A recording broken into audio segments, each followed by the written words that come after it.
feels very official, very churchy, very something-y. So good afternoon to everybody. It's such a pleasure and such a privilege to be here. I appreciate the opportunity to have this kind of a conversation in this part of the world because it reminds us that far is actually near and near is actually far. It also reminds us that the world is not as flat as we imagine, that there are binaries. And I'd like to begin with a quote by my good young friend Sonia Palate, and she says, "Now more than ever, we're engaging in a battle of ideas, and what's holding us back are mainstream orthodox economists who have the most outdated, the most linear, the most ahistorical ideas out here. This is not scientific, but it's deeply ideological." So this is a time that we're contesting ideologies. And then I'm also reminded by Stuart Hall, the wonderful late Caribbean British, did somebody say hello? Yeah. Yes, indeed. The great, the great historian, sociologist, and so forth. And he has a wonderful piece of work that I guess many of us are familiar with, The West, and the Rest. And it's really a useful analysis of the idea of the construction of the West, the construction of the North, and not so much as a historical construct, but also a geographic construct, a political geographic construct. And it understands that it understands itself to be advanced, to be developed, to be capitalist, to be relatively secularized, industrialized, urbanized, and in very heavy air quotes, modern.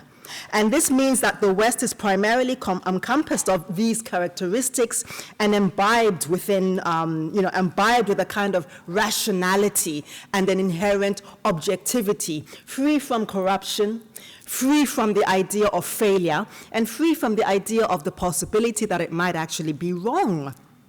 So what this also means is that it following the same logic, the political economic South is often the north of the equator as well. So the contradiction of this, of course, is that much of the Caribbean, even parts of the United States, have historical and racial and political economic affinities with the majority world and the African continent, and even some parts of Eastern Europe.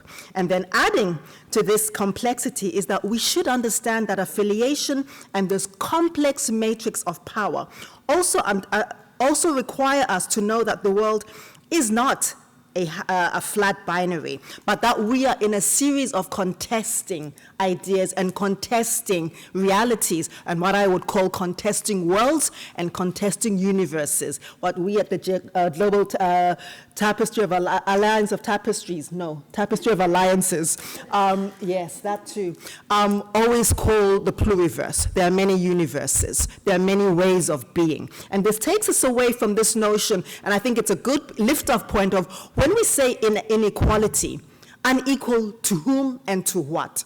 And from what vantage point? Is it from the vantage point of them versus us? Who is the them and who are the us? And this is one of the things I think that it's really, when we think around terms like development, like inequality, like humanitarianism, I mean, what could possibly go wrong with doing good, with being kind to other parts of the world? What could possibly go wrong, and what could possibly be in it for anybody who is not in the majority world? I mean, it's all about doing good, right? It's all about being neighborly. And yet when we understand that Truman's inaugural speech, which termed and birthed this notion of development, it actually reflects this whole idea and embeds us with this perceived ability of Western science and civilization to liberate the impoverished from their suffering. So again, them over there, yeah? And it also reminds us that there's a centrality that is assumed in this development discourse, that those who are unequal to us, and that they are that way because of what? Because of, it doesn't speak about historical and historical extraction, it doesn't speak about invasion, genocide, occupation, and it's ongoing linearity. So physical occupation, economic occupation, spatial occupation, cultural domination and occupation, linguistic occupation and domination. So imagine my interesting surprise when I landed in Denmark, and I was like, wow, those words remind me of something, and that there's some Germanic, slightly Germanic roots and root words that are really similar, which of course are really similar to some Afrikaans words as well. So there's a stream of consciousness that follows, but also that with that stream of consciousness is a stream of accountability. How is it that there are things that are, I'm landing from Johannesburg, but there are words that I'm seeing in Denmark or in Germany or in Holland that remind me of something, even including some of the physical aesthetics, which also remind me of something. So again, the them and the us is a false binary because it reminds us that they often recreated themselves, or the West has continuously recreated and is recreating itself in different spaces and places, including architecturally, for example. So here, Truman, when he was speaking about development, also said that what they were actually witnessing was the integration of former colonies, and I think former should be used really cautiously in heavy air quotes, knowing what we know about the ongoing extractivist nature of global relations, but that the former colonies which had fought for and achieved independence, at least on paper, from European colonialism into global markets under extremely unequal, speaking of inequality conditions, as a result of past subjugation. But is this subjugation really in the past? And this integration has just perpetuated racial hierarchies, gendered hierarchies, class hierarchies, ethno-nationalistic hierarchies, linguistic hierarchies that were established and entrenched in the colonial era. You all look very glazed. Are we still together? Yes.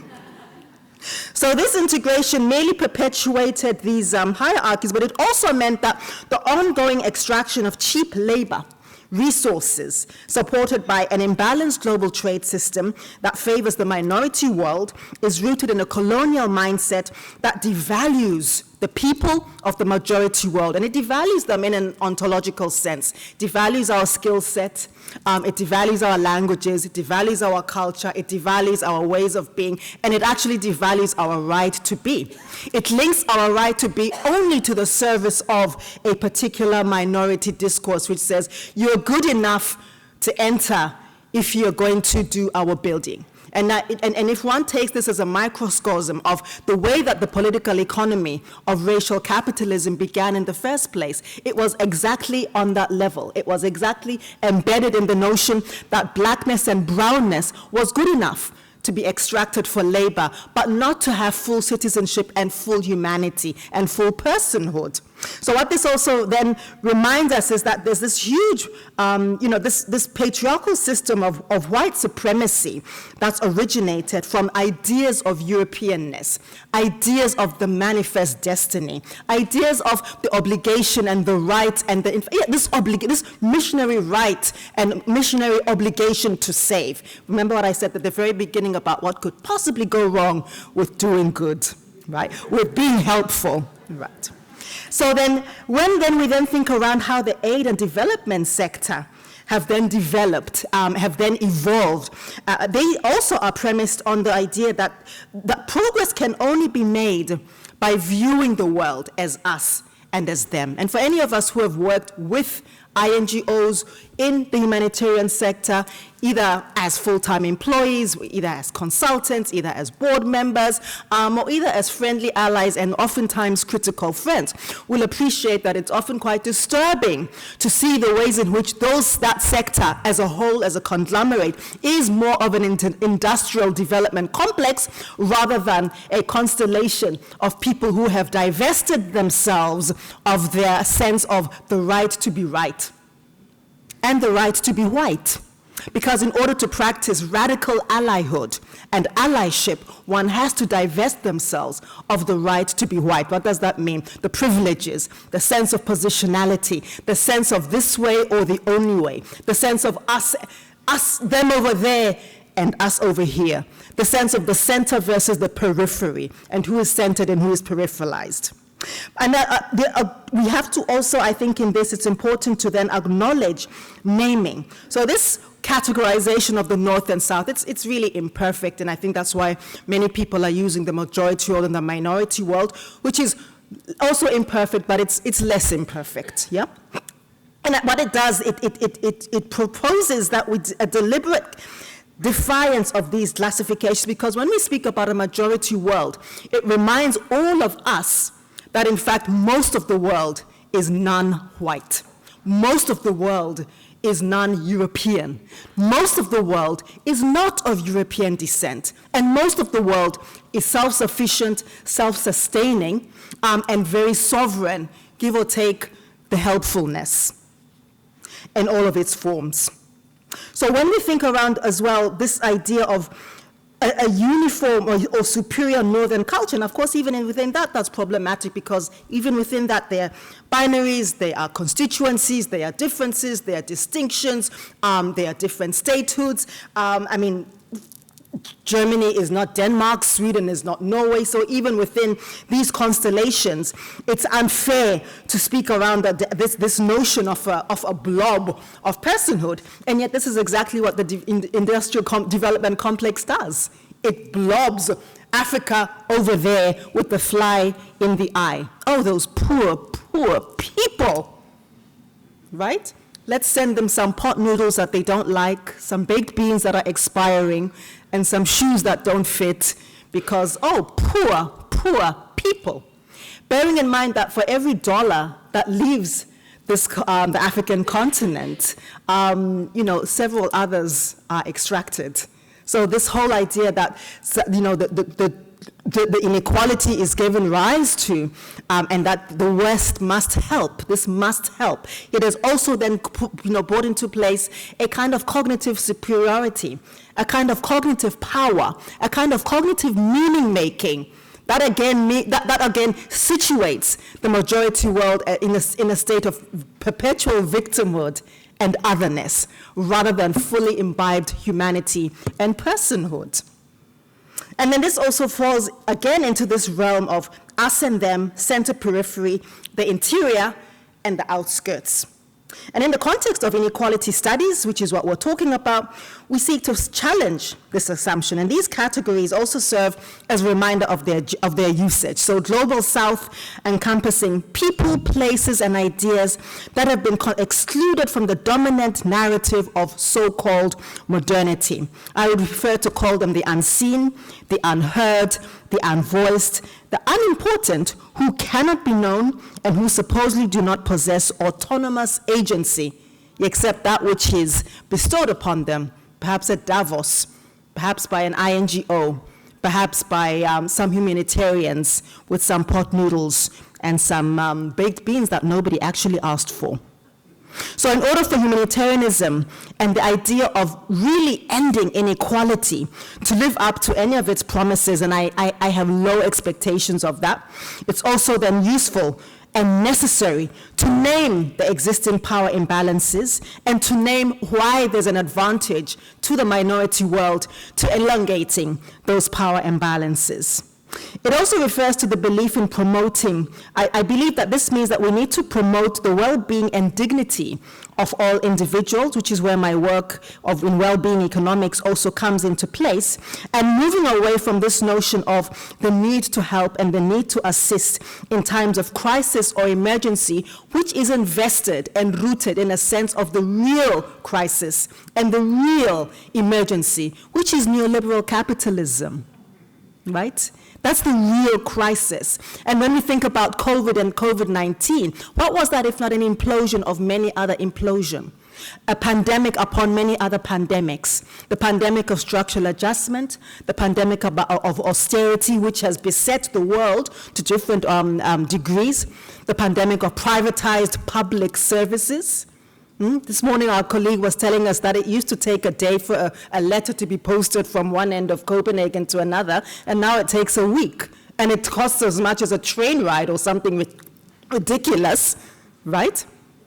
So this pandemic has been actually besetting the world at large, and when I say the world, the globe, humanity in its fullest form. And yet, still, the microscopic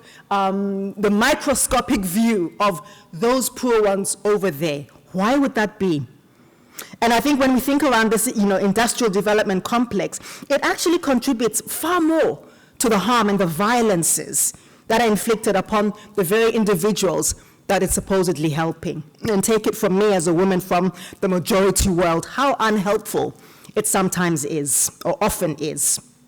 And these flaws stem from the historical connections to colonialism and politics, its involvement with power dynamics, and the reluctance to think around culpabilities that are exacerbating these crises.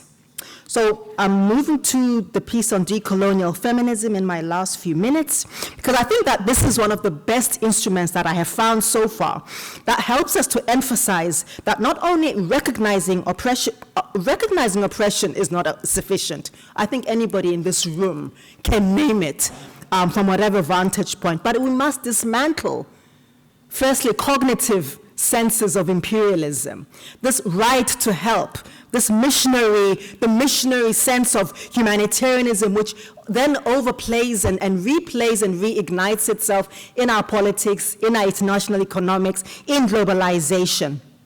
And then it also speaks to the fact that this doesn't serve the societies that require disconnection from the colonial past.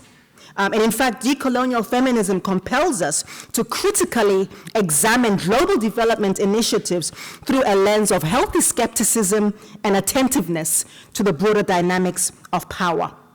This also means then that the whole notion of feminist and decolonial economics means that the world that has been socially created through hierarchies that perpetuate racial, colonial, gender, caste, sexuality, and ability-based disparities within colonial, neoliberal, and capitalist institutions and systems is the real elephant in the room, not those poor people over there.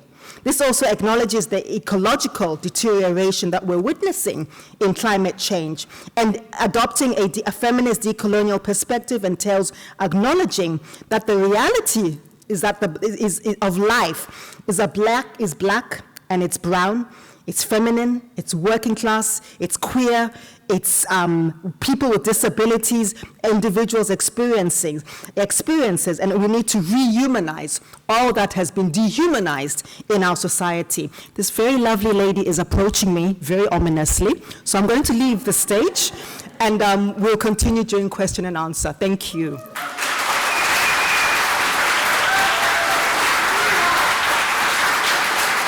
Thank you very much, Ms. Pheko, for a very illuminating and inspiring few words. In regards to, if we take what Morten said in the beginning, that a goal of this conference could also be to see this struggle for global justice in the sense of how do we argue for others that are not part of the choir. We're all part of the choir here. We are all sold on the issue, probably. Maybe someone sitting here who's not. I hope they are now. But if we, for example, take those few words you said about decolonial feminism, how do we not only slower? Slower? I will go much slower. How do we, it's a two-pronged question, how do we describe decolonial feminism to people that are, so to speak, not part of the choir yet? Is there a way of doing that properly? And then when we have described it, or when we are describing it, how do we also argue for it in your opinion? Because many times I fear that we're saying, well, aware yourself. I will not spend time on you. Well, we're not going to win these struggles. I don't believe so if we do not spend time on this. We must win them somehow. That is my question. So how do we argue this for those who don't know or don't care or don't want to know?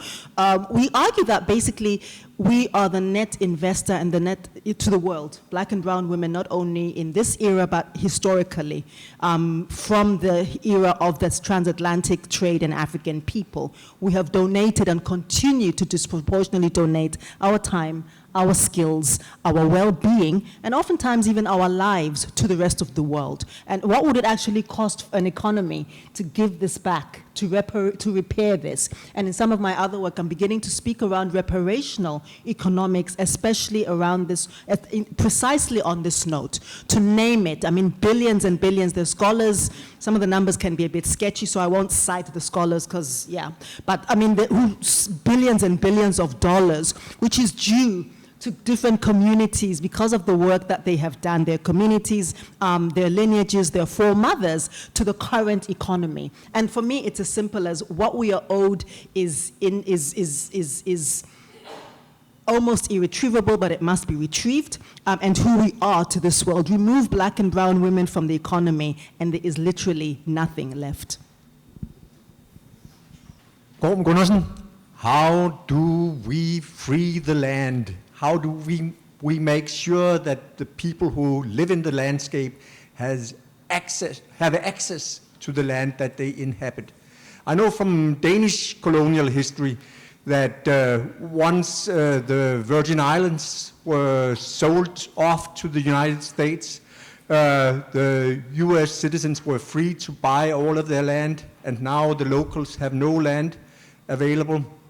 I know that in Greenland there is no land ownership, and it seems as if Greenland can escape the stranglehold of colonialism a little more easily than the Virgin Islands can. How do we free the land in other places? So I would pose this differently. I'd answer a question with a question: to whom does the land belong? And how do we belong to that land? And that's a question that was asked by one of our students at a conference I just came back to back from last week at UNISA. It was the 100-year centenary of one of our great icons who enough people don't know about, Robert Mangaliso Sobukwe. And one of his deepest ideations was around the liberation of land in South Africa and who should occupy that land. And of course, when you speak about a colonial question, I'm not qualified to speak about Greenland and the Virgin Islands, but I think I can say a bit about South Africa and settler colonialism. We have to ask ourselves the question of what personhood means, because remember that the logic of occupation was terra nullius, the land is empty. So the logic of that was around personhood or lack thereof. So in other words, we don't see you, therefore this land is empty. Because blackness is not personhood. So the job is also for people, especially people of the minority world, to re-see and to rethink and to repopulate their own ways of envisioning personhood. There's a phrase in one of my languages, which is Sesotho, which is my primary language of 5 that I speak, which says "okai," and "okai" means "where are you?" So the literal translation, it just means "how are you?" It's a greeting, but it means "okai," where are you? And the response is "kiteng." Now, figuratively, it means "I'm fine," but "kiteng" means "I am here." So it's a question of personhood. It's a reclamation, it's a reminder of personhood. So if a person of the land, of the soil, cannot be seen, then of course they can be conquered. Of course anybody, any and everyone can come and maraud through and claim that the land was empty because there were no people there. There were just a few black people and lions and elephants. So this, and I think on that note, this is also the concern that I have with some factions even of the climate debate, which in my view sometimes seems to list people, black and brown people, almost with flora and fauna. We are saving the trees, we're saving the water, and there's a few black and brown people as well. So I think that if we're not careful, we run the risk of re-inscripting some very problematic, in the name of doing good and helping out, we run the risk of re-inscripting some really problematic ontologies and ways of thinking that lead to ways of non-being and non-seeing and non-recognition. You mentioned an interest of yours in the economy of well-being, if I understood it correctly. Could you please elaborate that, and in particular regarding issues of individuality or individual well-being in relation to collective well-being? How do you perceive that? Yeah, thank you. I'd be happy to, actually. So I think the whole ethos of well-being economics is exactly as you have mentioned, on collectivity versus individuality, on communalism, on communitarianism, a sense of mutual subsistence. And of course, the opposite of that is individualistic capitalism. The opposite of that is you lose and you snooze, you lose, bootstraps mentality, work your way up, and this rugged, toxic individualism, which is what we're besetted with. The other piece, of course, is that it redefines and rethinks how we view questions of rest and wellness. So, people say you snooze, you lose. I say you snooze, you rest. It's exactly what you do. You snooze, you rest, you refresh, you replenish. And in this kind of toxic achievement, this toxic productivity, I think in the first few weeks of COVID, when we were all locked down, I mean, people were like planning to learn Russian, learn Greek, take up bungee jumping, run a marathon in their garden, do all this stuff. You just went in this like productivity porn at a time of great reflection, right? Finish a book while you're at it. I mean, for God's sake, how much can you do in 30 days, really? Right? And this is exactly the opposite of well-being. The other piece of that is that it also redefines work as not only paid labor, but it breaks down the binary between paid and unpaid labor. And people often speak about the work that women do, and I think the social economy, the reproductive economy, very important. But it's also, I see it as a spectrum. So it's not only about the work that is done within the home, but it's what this work contributes to outside the home. It's also about valorizing other ways of being and other social contributions, voluntary work, music, writing poetry, caring for the elderly, visiting somebody that you don't even know in hospital, for example, doing things differently, and that sense in which people you can never be lonely. You should never be alone. And that every effort is valid, and that your effort, you're not validated because you're the CEO of some multinational company that is probably screwing over shareholders anyway, but that your validity can be in being a grandmother who is teaching values to their grandchildren. Your validity can be, even if you're not working in the mainstream sector, your validity can be in a person who looks out for people in the community and knows who is coming and going. Your validity and your import and your lovingness can be in that you greet everybody and make them feel special and seen every time that they encounter you. So this notion of well-being is one that tries to decolonize time, decolonize our construct of work, and of course, it should not be situated out of a historical colonial construct, but should actually seek to deal with those sorts of reparational issues that I mentioned as well, repairing and making restitution and making atonement for the past so that we can also begin to redistribute proportional to liability and culpabilities, and that is how we deal with inequality from an ethical standpoint. Thank you.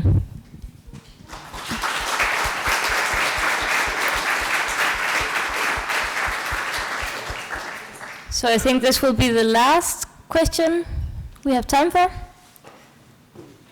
Thank you very, very much. My name is Susanna Langer. I have several questions. For everything you say, more questions rise. So one question is, how do we dismantle the internalized mental structures of colonialism and racism that each one of us carry with us without, it's easy to point out at the bad ones, and we are not the bad ones. I think we are also the bad ones in some ways. So how do we dismantle the internalized mental structures, one, and as a step towards creating a fair, just, equal unity that can conquer the divide and rule that is one of the most destructive things towards change? So, two simple questions. Thank you. Thanks, Susanna. So I think that self-reflection part is really interesting. I think divesting of defensiveness is one way, and these sorts of encounters are really important, right? The willingness to be in community, and I think in a way that is authentic, that is movement-led, and that comes from the ground, very much ground up. And this is not to say, go and spend a month in Kenya and then come back as an Africa expert, but I think it's to say that to take the lead, to allow other people to take the lead in their own voices and our own voices, our own stories, our own narratives, assume expertise, right? Assume that we know what we're saying, we understand our own context more deeply. Assume that INGOs are not necessarily bad people, but they're also the product of their own political context. Geopolitical and racial contexts. Also assume that the Southernization agenda that a lot of the INGOs have been embarking on over the last 10 years or so, there's several in South Africa who are now headquartered in South Africa, there's a few in Kenya. Assume that hasn't necessarily had the effect that they might have hoped. It might, in fact, have just taken the same issues to warm up climates, right? And I think that in so doing, understand that dismantling power is always going to be very uncomfortable. And if you're not feeling uncomfortable, you're probably not doing enough.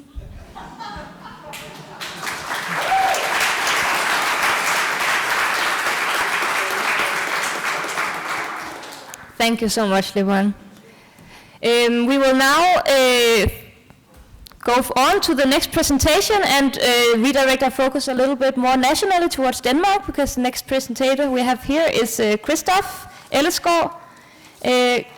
Christoph Ellersgaard is a sociologist and associate professor at the Department of Organization at Copenhagen Business School, and his research focuses on mapping and understanding elites in the setting of Denmark and a Scandinavian welfare state such as the Danish. And we just have to get a presentation ready, but then we'll hear from Christoph.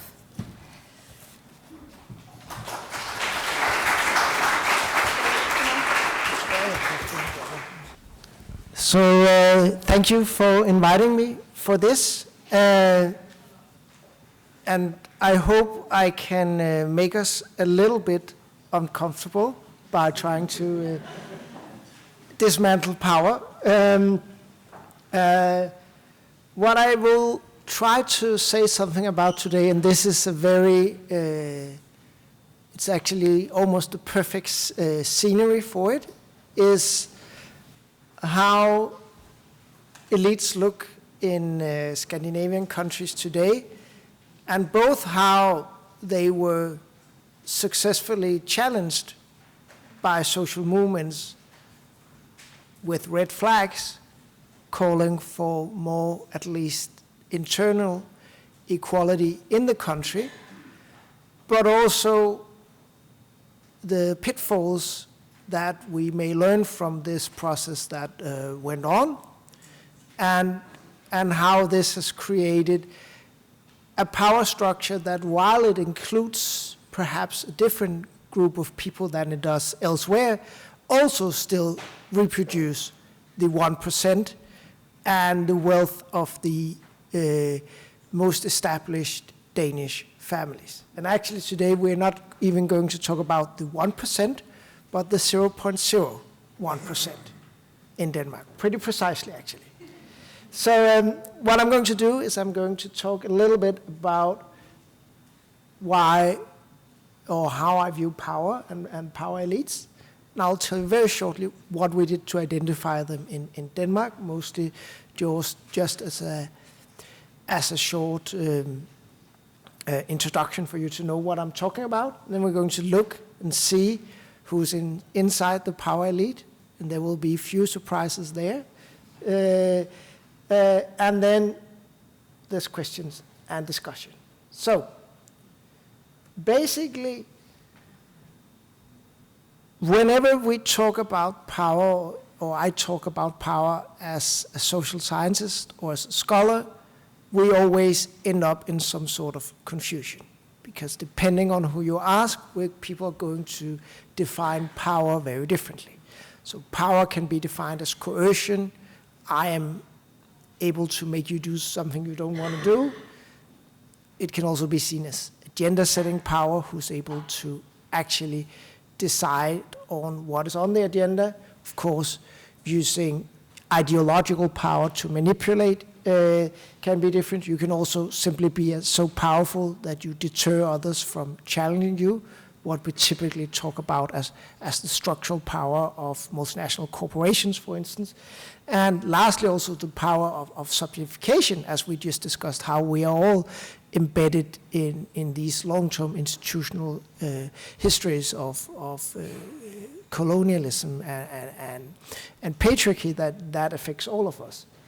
I think all of them are relevant, but these many forms of power also, if we want to understand them and understand how they play out in different national and international contexts, we also need to not define power as one of these things, but actually as all of these things, and both look at economic sources of power, cultural and scientific, ideological sources of power. We have to look at how networks matter, symbolic power, how you can gain power from mobilizing, and how you gain power from being able to set discourse. So how do we find the people with power? And why do I think that, or study elites as a way of understanding it? Well, basically, this is a wonderful image. It's actually very much from the opposite building on this one. It's painted, it's from the Copenhagen Stock Exchange. The old stock exchange is about 2 kilometers that way. And it is the old elite of the merchant society of the Chamber of Commerce. And why I love this painting, it's still hanging in that building, by the way, is that it also shows that in order to be efficient, even for large corporations, power needs to be integrated into networks. That's why I talk about power elites.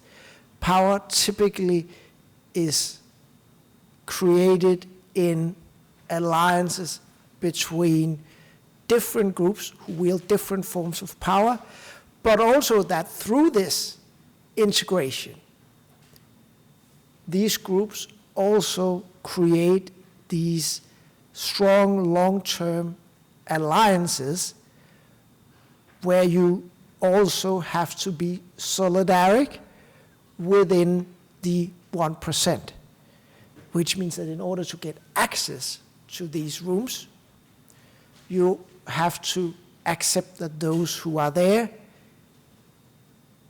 have a right to be there. And that is shortly how, in many ways, how inequality is reproduced. So, I don't control the volume, but I can maybe move the microphone.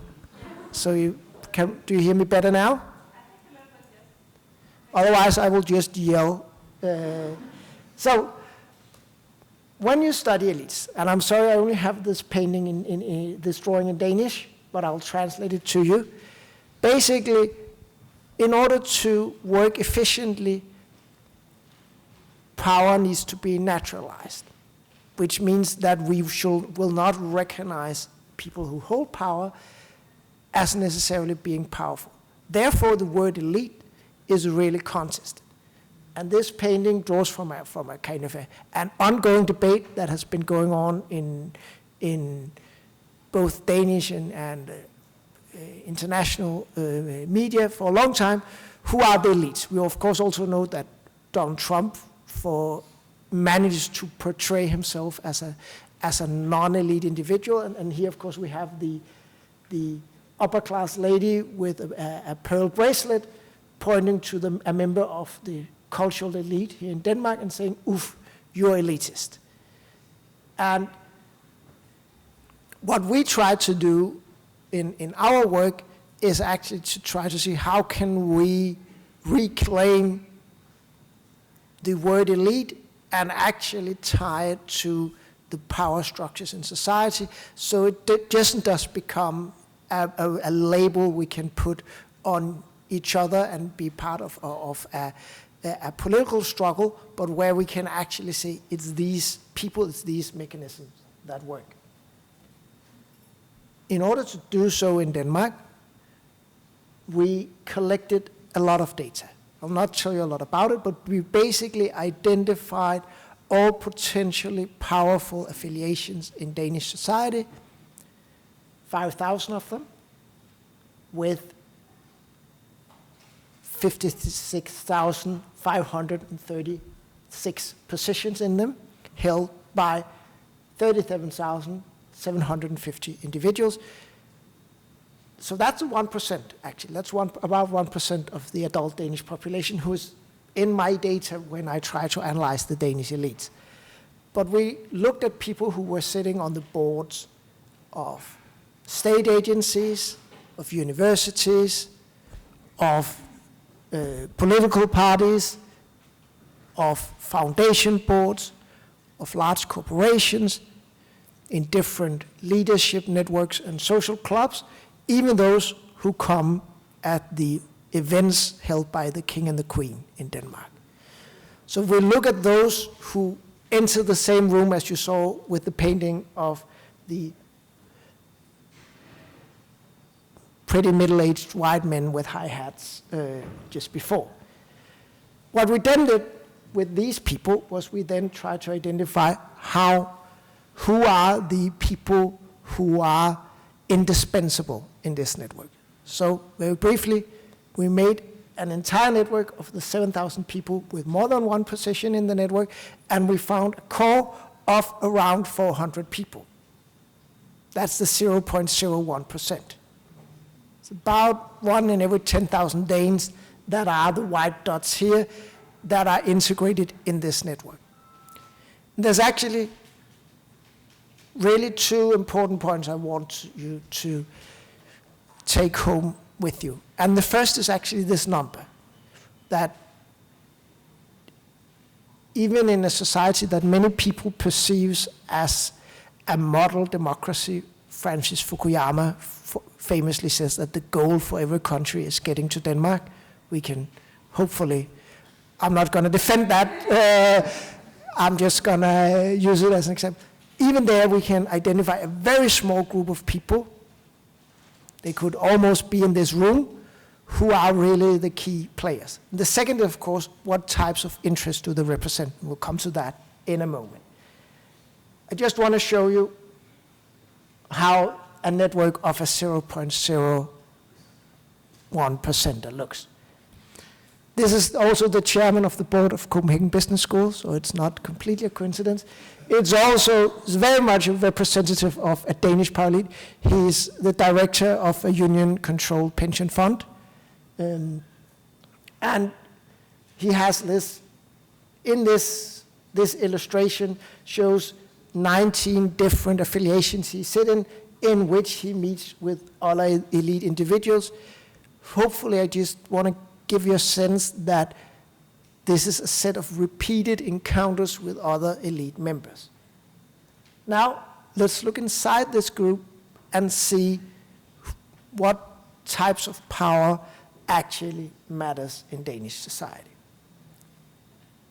And this now is my second point. So from now on, I managed to get there in 11 minutes. So the last 13 minutes will be elaborating on this point, on this one. Because this is the around 400 people, 396 precisely, which I, in 2017, together with my colleagues, found at the core of the Danish elite network. And if you want to know why people are there, you have to look at what they do or who they represent. So I have colored this network by where these people work. And almost all of, when I say work, it's not almost all of them. It would be more precise to say where these people manage, because all of them are top managers, typically CEOs or equivalent like senior civil servants, ministers, university professors, so on.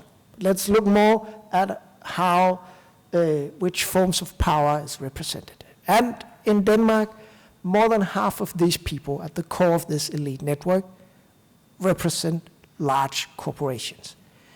Either the dark blue ones as 43% from primarily top 50 corporations in Denmark. The larger the corporation, the more people they have there, but only top executives, or as directors of business associations, the light blue ones. That also includes the leaders of the very powerful farming and well-integrated farming associations. The 4 other groups that matter in the Danish elite. First, very fittingly here and very fittingly colored red, we have the unions, small cluster down to the right.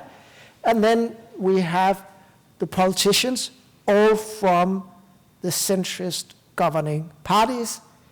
We have state administration from the largest ministries, the ministries focused on finance and economy and not well-being. Lastly, we have, and for a moment there as a scholar, I was optimistic that I was on the right path. We have science and education, but it is, and again, if I may refer back to you, unfortunately, all the professors that are there, almost without exception, are professors of economics. So it really shows how the experts that elite people listen to are economists and not anything else. And gender? Gender, I'll come to in a moment, but I will not kill the suspense for now. Maybe you can guess a bit which direction we... Denmark is very famous for our civil society, or we pride ourselves in civil society organizations, Association Denmark, as we sometimes call it. So, and they also contribute to being exactly 1% of this group. The cultural elite is not there. Not a lot of people in the press, not a lot of nobody from the clergy. Only a couple of generals which have lumped into the state. But this is how it looks in Denmark. And I want to show you at the very core, you actually have a union leader and a business association leader. And I think that was particularly relevant today. Because this is the 2 most well-connected people in the entire Danish elite network. Not necessarily the 2 most powerful. It's a union leader, Claus Jensen, and it's the head of the largest and most powerful business association at that point in time, Carsten Dybvad, who was the director of the Confederation of Danish Industry.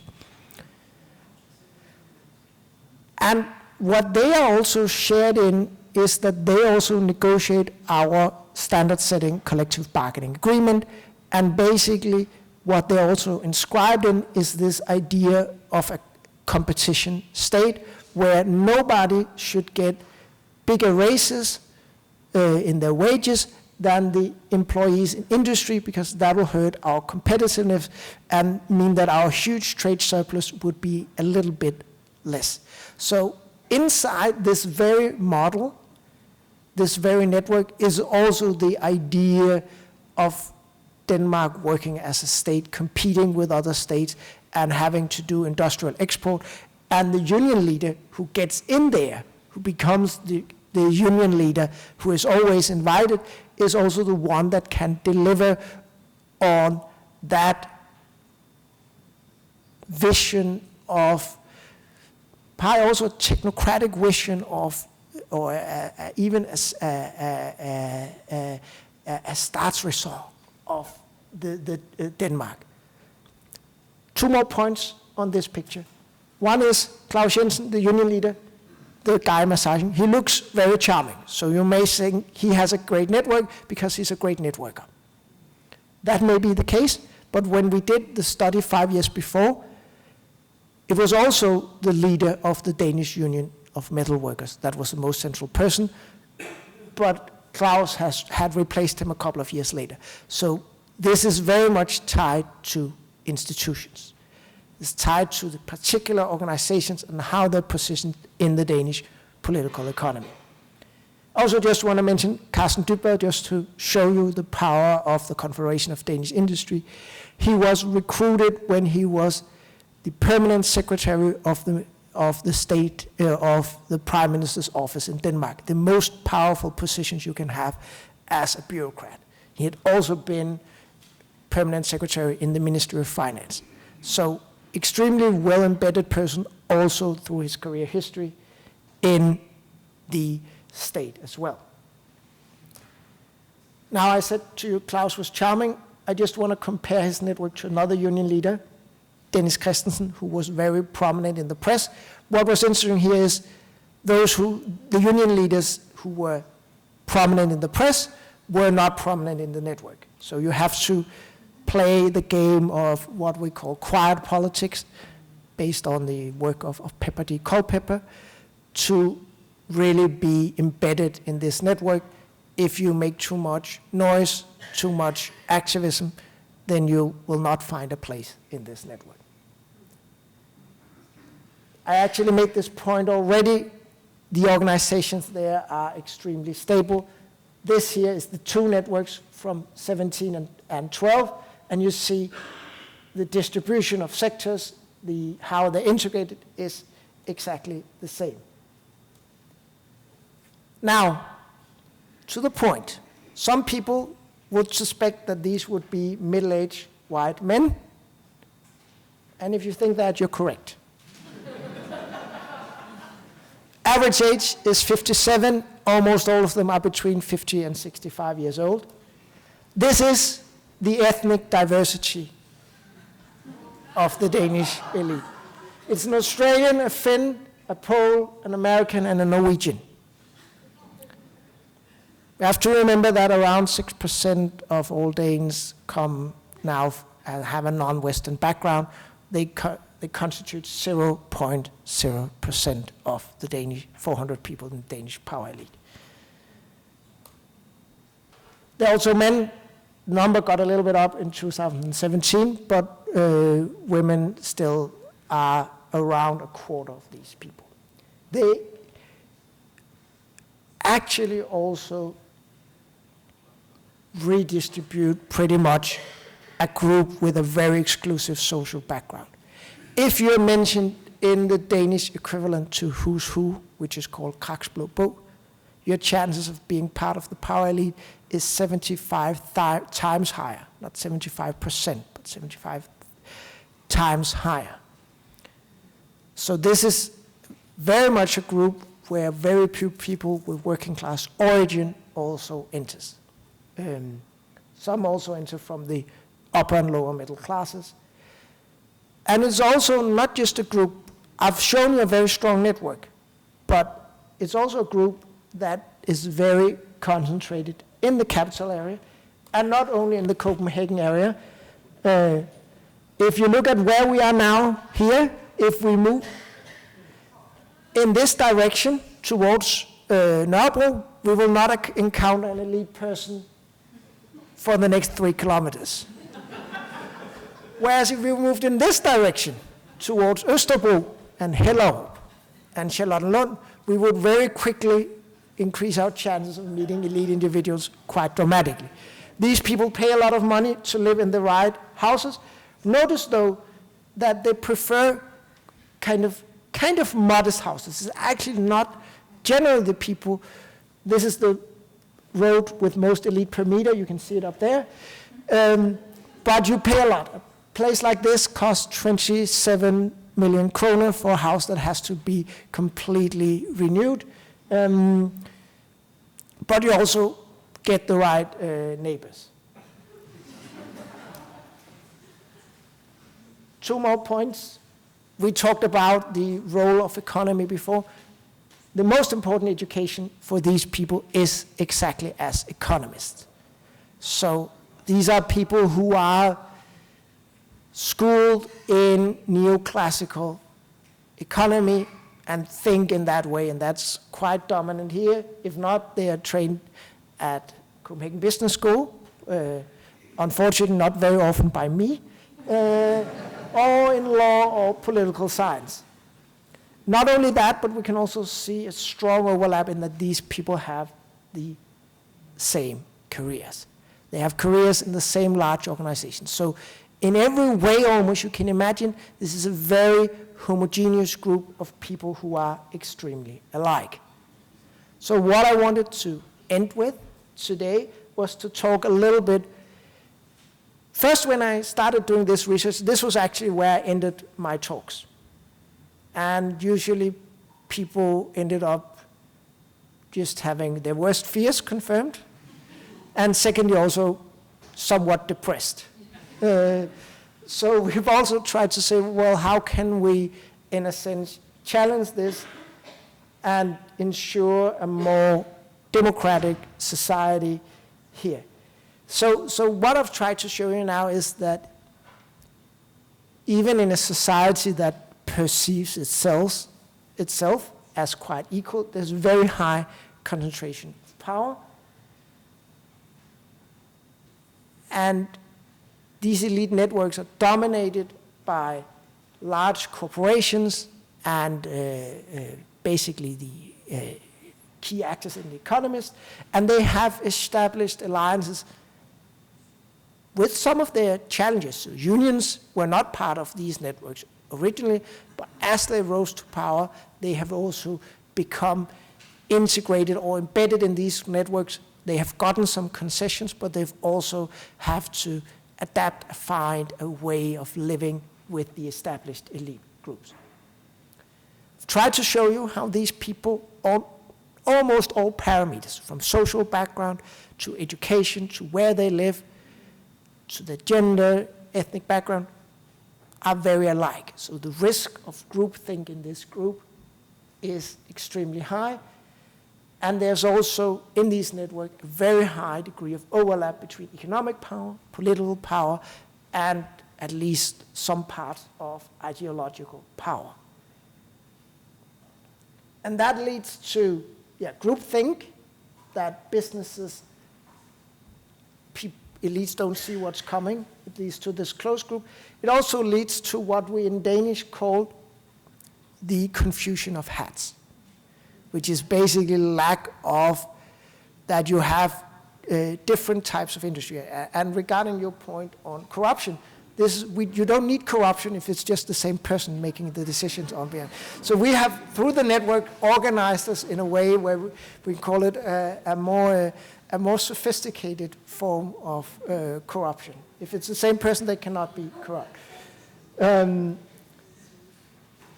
As the case with the revolving door from being in the Prime Minister's office to being in an interest organization. So, to finish off, I think in many ways what we have then tried to say is how do we avoid this case of the usual suspects governing this? And to some extent, I think there's some learning from the Danish experience, because we can actually see that the unionists and the politically elected in this elite, they are more diverse than the others. So democratic elections clearly helps. It's not enough, but it's a start. And what we call for, or what I will hope, is that we talk about how do we ensure that more people are invited into these rooms of power. And in the long run, we have been making progress. We are seeing a rise in women. We are seeing, but there's still a lot of work to be done. And one of the things I think that we take inspiration from is actually the idea that every citizen should be involved in government. So we've written a book called Taming the Elite, which basically is about reestablishing citizenship and a more inclusive citizenship than was in ancient Athens. But some of the ideas that, and here I have the lottery machine that selected citizen, and using sortition, drawing people by lot as a way of demanding a broader set of interests, and those who are not entering the realms of power now and giving them a place. We've actually tried to formulate a way one could perceive this in Denmark, where we suggest that you have a citizens' assembly where you draw people by lot as a second chamber in parliament, so that in that second chamber, instead of having more than 50% with an economics or political science or law degree, you will have 2%. And instead of having around 5% in parliament that come from or has a working class occupation, you'll have more than 50%.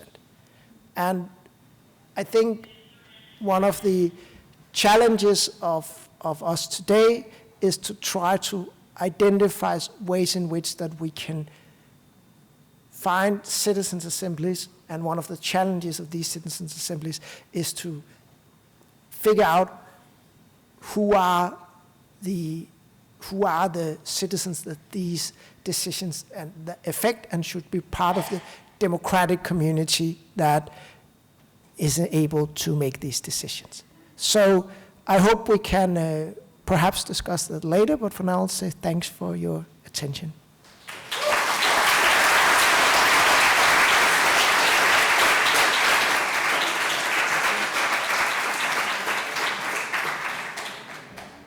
Thank you. I have a question, but first maybe an opinion, which is that I definitely don't think it's feminism to get more women into the power structures. And I don't want us to confuse that. But the question is regarding, I'm surprised by the people shown. In some ways I'm not surprised. But there's one group that I'd like to hear your comment on, since they're not represented, which is the group that I see represented in the question of land ownership, which is the Danish nobility. And maybe I'll tell the question with a funny story, because I have a friend whose dog accidentally killed a deer in a forest in Denmark, and that dog has now been excluded from all the land owned by this particular nobility, which turns out to own about 1/3 of Sjælland. So that dog's ability to go for walks have been dramatically decreased. So I'd like to just hear about why is that group of people isn't represented here? Actually, there are, if I remember correctly, around 10 from the old landowning class in this group. I've mostly included them under business associations because they're there through their organization in the farmers' movements, or in the farmers' organizations. So a couple of them are there. I think the challenge for some of them is that if they don't run very large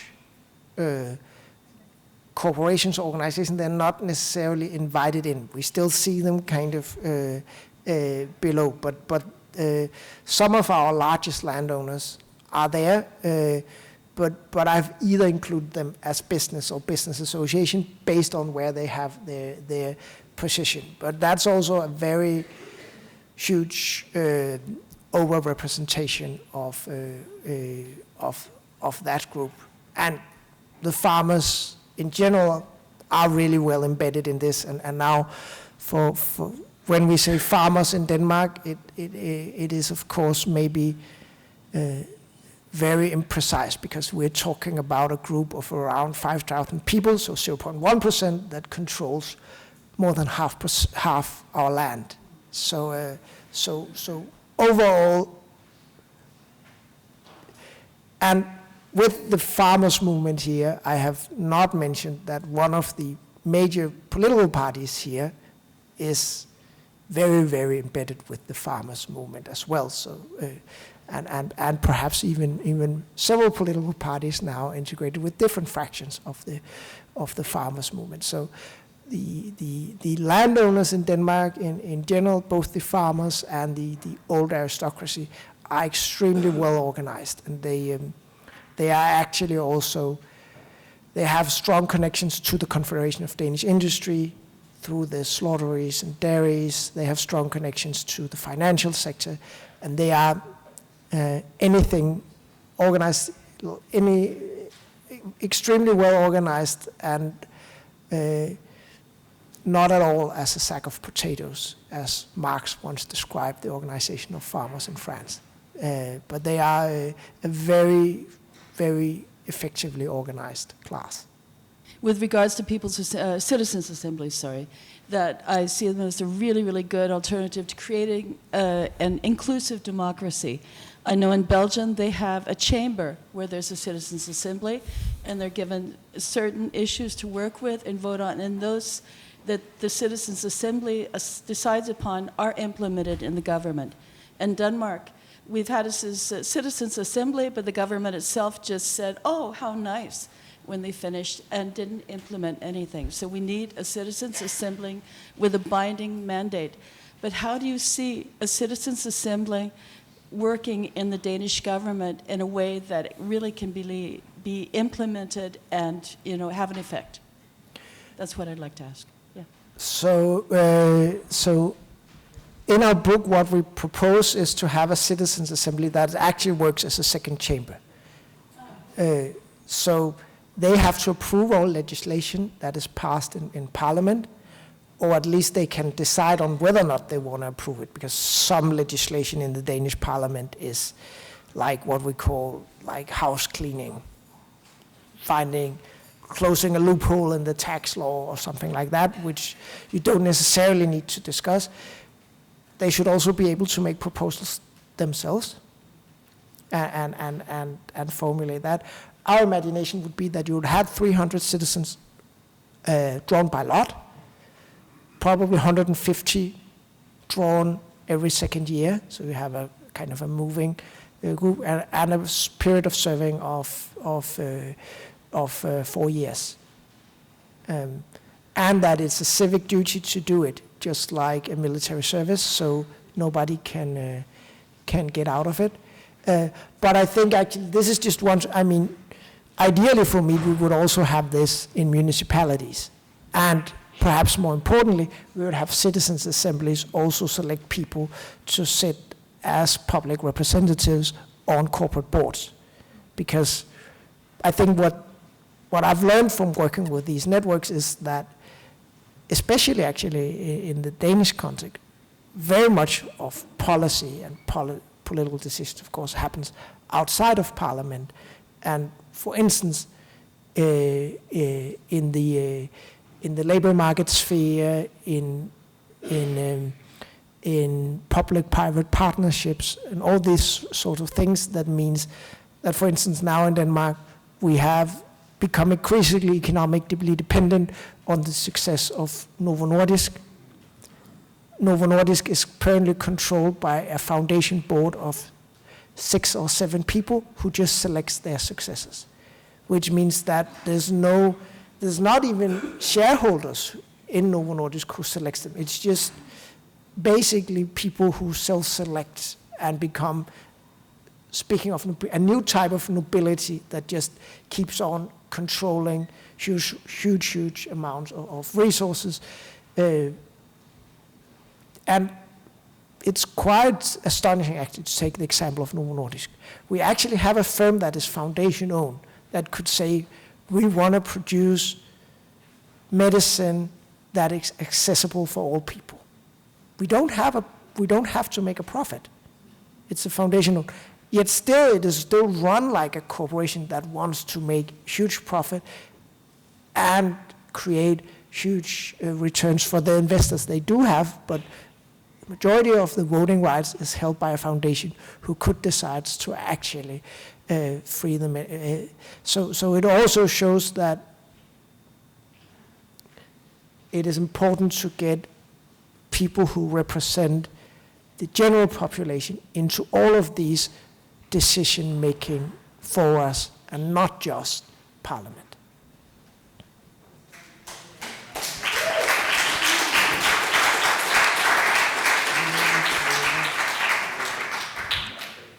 First of all, thanks for adjusting the microphone. That was really nice.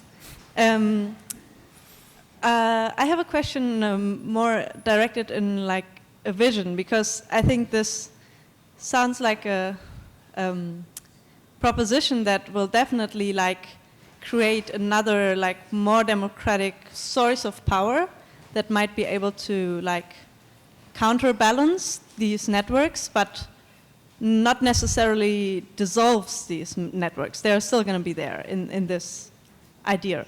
And I was just wondering if you had like some kind of vision for how Danish society or societies in general could look without these networks, and maybe also how we get there. But like, have you imagined that? How could these networks stop to exist? Will they always exist and we just have to counterbalance their power?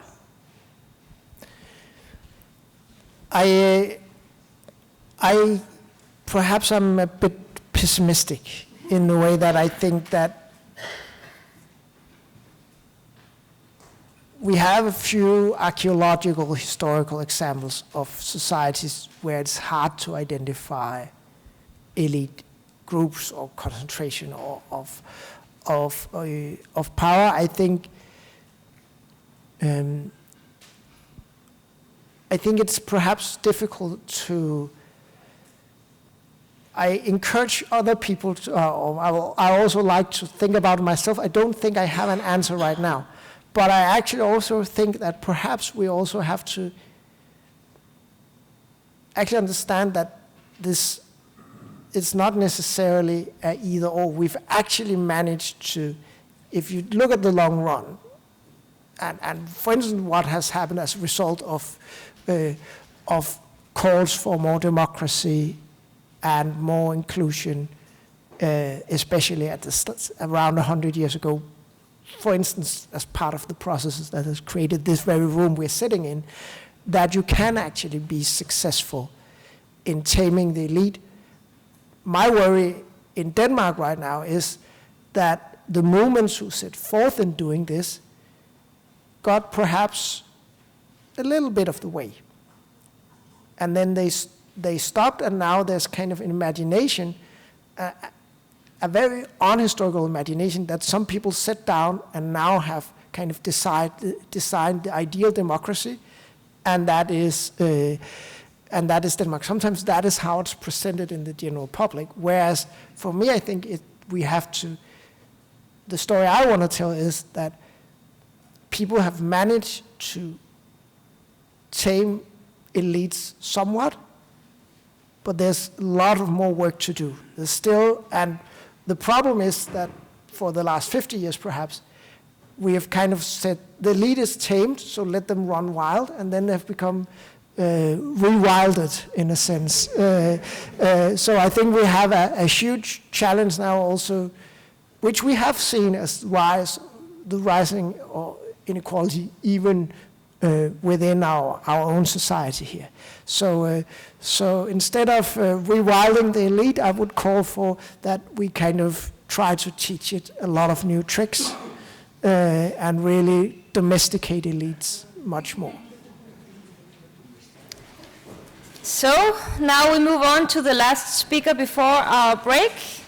And the next speaker we have is Vasna Ramasar, who's a senior lecturer in the Division of Human Ecology and Research Affiliate at Lund University Center for Sustainable Studies in Sweden. Vasna has 10 years of research, activism, consulting, and teaching experiences across Southern and Eastern Africa, Asia, Europe, and North America. And here she is. Vasna, I give you the stage. So good afternoon, everyone. It's a great pleasure to be here. Thank you to Global Aktion for inviting me. I have to start by saying that I have no idea exactly what I'm going to talk about. I've been sitting with this question for a while. I know that my sister Lebohang would bring this fantastic decolonial and feminist perspective. I know that my brother Patrick will bring this great political economy angle to it. And Christoph has just brought such a fantastic way of thinking about power and who the elites are in Denmark. And I was trying to think, okay, how and where do I fit? Do I try to appeal to you emotionally? Or do I show you some facts and figures? And I'm going to try and do a bit of both.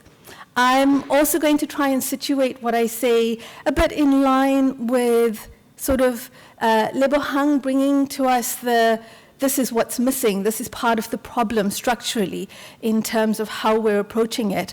And then Christoph talking about, well, here's who's actually making the decisions. And I think what I'm going to talk about now is coming to the question of taking back power from looking at it the perspective of the transition that we're in, bringing in the idea of living in crisis and how we're moving out of crisis as a lens to answer some of those questions. And really that's kind of tying the two earlier presentations together in thinking about, so if we know that this is what's missing and we know these are people making the decisions, where are they taking us and how do we shift away from that?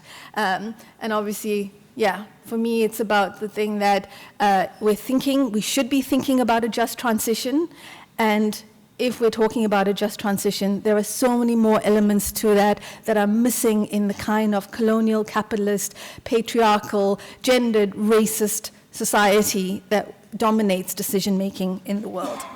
So what I'm going to do is build on 3 arguments. I had this idea that I had 35 minutes to talk. And then I was told yesterday I have 25 minutes, and I blithely forgot that in my mind. So I have way too many slides, and I'm not going to try and cover all of them. I'm happy to share my presentation if anyone wants, but I'll just pick up a few moments in what I want to say. And the 3 main arguments that I hope you'll take away. 1, something that I think everyone in this room who is the choir knows, the world is unfair, unequal, and it's not an accident, right? The second is that the 1% do derive not all, but a great deal of their power from us. And the third is that there are alternative ways to organize our society, and I want to open up the thinking about that. So let's talk about injustice and colonial capitalism. I'm going to come at this from sort of the material conditions of the world, and like I said, looking at the ecological crisis as one way of understanding it. Maybe you've seen this diagram from the Stockholm Resilience Center, this notion that we are exceeding the planetary boundaries and that we have to actually do something because we're in an emergency, an ecological emergency, right? And it's very effective because it's a really nice diagram, much like that image of the Earth from space, the blue marble, this idea that we're all common humanity, that we're all together on this planet, right? But we also have to recognize, as Lebohang reminded us, that there is no homogeneous humanity, right? And that we have to be very careful when language like the Anthropocene, this idea that we're all in this together, that we're all in the same boat, those sorts of things. What we need to do is really consider the equality and inequality that when 1% has the power, what does that do? And for me, it's about things like being aware of narratives of population growth, right? When we actually should be focusing on, for example, population consumption. And there are others who've talked about this, trying to focus on where's the real problems, whether it's notions of a capitalocene, this idea that we have to target capital as one of the structures, or plantationocene, this idea that it's our monocultures in agriculture. And then Catherine Yusuf has talked about 1 billion black Anthropocenes and none, reminding us historically that the genocide that we think we're facing with climate change is something that people have faced through history. Peoples have been erased because of that. Julia Suarez Crabe, who's a fantastic academic at Roskilde University, talks about the death project. This is something that people have lived with for a long time. It is something that is already being experienced now, differently around the world. But also, we have a lot we can learn from people who have lived through, or who have families who have lived through, that kind of Anthropocene or genocide or death project. And I just want to remind that when we think about this, right, and power and how it works, there's scales of inequity. There's the global picture, and often that's where we tend to focus a lot of the attention. But we also are looking at it between and across nations. And here this works in good ways and bad ways, because sometimes it tends to bring a much more nationalistic focus, what we're seeing with the elections around the world. I mean, we are in such an interesting year right now when there are so many important countries going to vote. What does that mean between countries? but also this idea that it's within countries as well that we need to focus. And let's hope this comes back on. And then finally, just a reminder that it is also the internal, within the body, within the intersections in society, right? I stand here in front of you as a representative of the Collective Against Environmental Racism, one of the hats that I acknowledge that I'm wearing right now. And I speak to a room of people who I know are allies, but also don't look like me. And that is telling because, yes, the demography of Denmark is different, but there's too few people in this room who look like me, and that's a problem that we have to be able to talk about. But coming to sort of the scales of inequity, I mean, I think some of us mourned this recently, the fact that we have the country overshoot days and that for Denmark it was the 28th of March. So obviously, in terms of a world picture, how much of resources are we using, right? Far, far too much here in Denmark. What does that mean as well in terms of CO2 emissions? This is actually quite an old diagram. It has changed substantially, but just a reminder of who's responsible for CO2 emissions by the world population. And I was trying to figure out who's the 1%. I couldn't find the data for Denmark, and Christoph, you can tell me what's the kind of assets number that it should be. I saw that for Sweden, if you were to be part of the 1% for the world, you would have to have $4.8 million US. Is that about right for Denmark? But surprisingly, there's actually a lot more people in the 10% than we think are in the 10%. And so where do we all fit into that? And these pictures have to be at the center of how we think about, power, taking back power, for whom, from whom, but also what are the consequences of the power that the 1% hold, that the 10% hold, and maybe that we all hold, those of us sitting in this room, who also have huge privilege. Part of understanding this kind of dynamic between the Global South, Global North, for me it's really important to think about this in terms of slow violence. This is a notion that comes from Rob Nixon. The idea that actually a lot of what is perpetuated is not the extreme moments only, but it's the slow violence that is happening around the world. And as Lebohang talked about so clearly, there is a myth of development that actually in itself can lead to state-led violence. I've just come back from being in Molobeni in the Eastern Cape in South Africa, where I've been working with the Amadiba Crisis Committee, a group of people who are described by their own countrymen and women as being backward, as being anti-development, as being uneducated and not knowing what's good for them. And they're fighting against oil and gas exploration off their coastline, titanium mining in their lands, a new freeway across their territory. And they're saying, this is not the kind of development we want. Please don't try to help us, because you will take everything away from us. You will take the land away from us, right? So recognizing that a lot of the process at work leads to the structural violence because of the way class, race, gender, ethnicity are intersecting, because these socioeconomic inequalities are being compounded by the newer environmental inequalities, and that all of this has to be understood in terms of this matrix of coloniality, that it's not just the material conditions, it's also whose knowledges count, right? The fact that I get to stand here and talk to you is because I have been colonized. It's because my mother tongue, unfortunately, is English.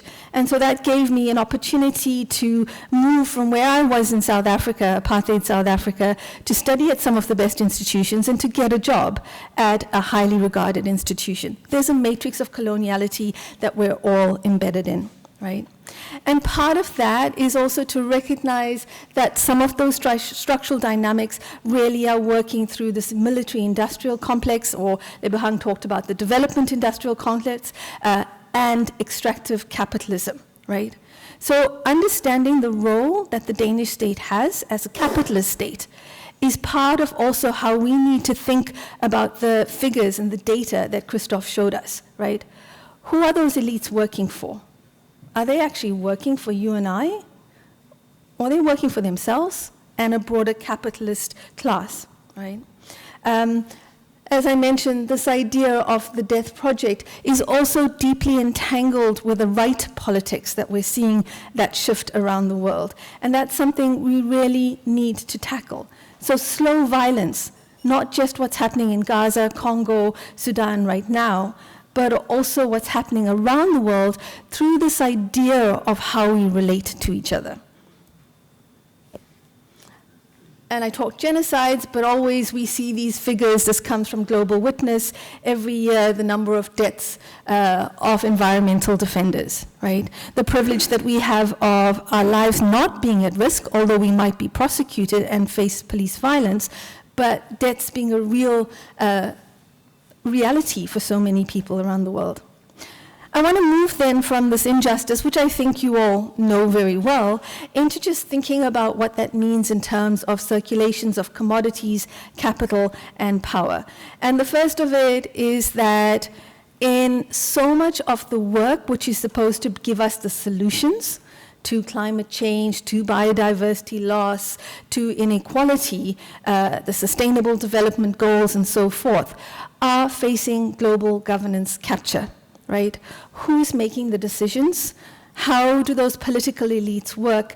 In whose interests? How do we see the perpetuation by banks, by fossil fuel companies of the use of fossil fuels, the extraction of fossil fuels?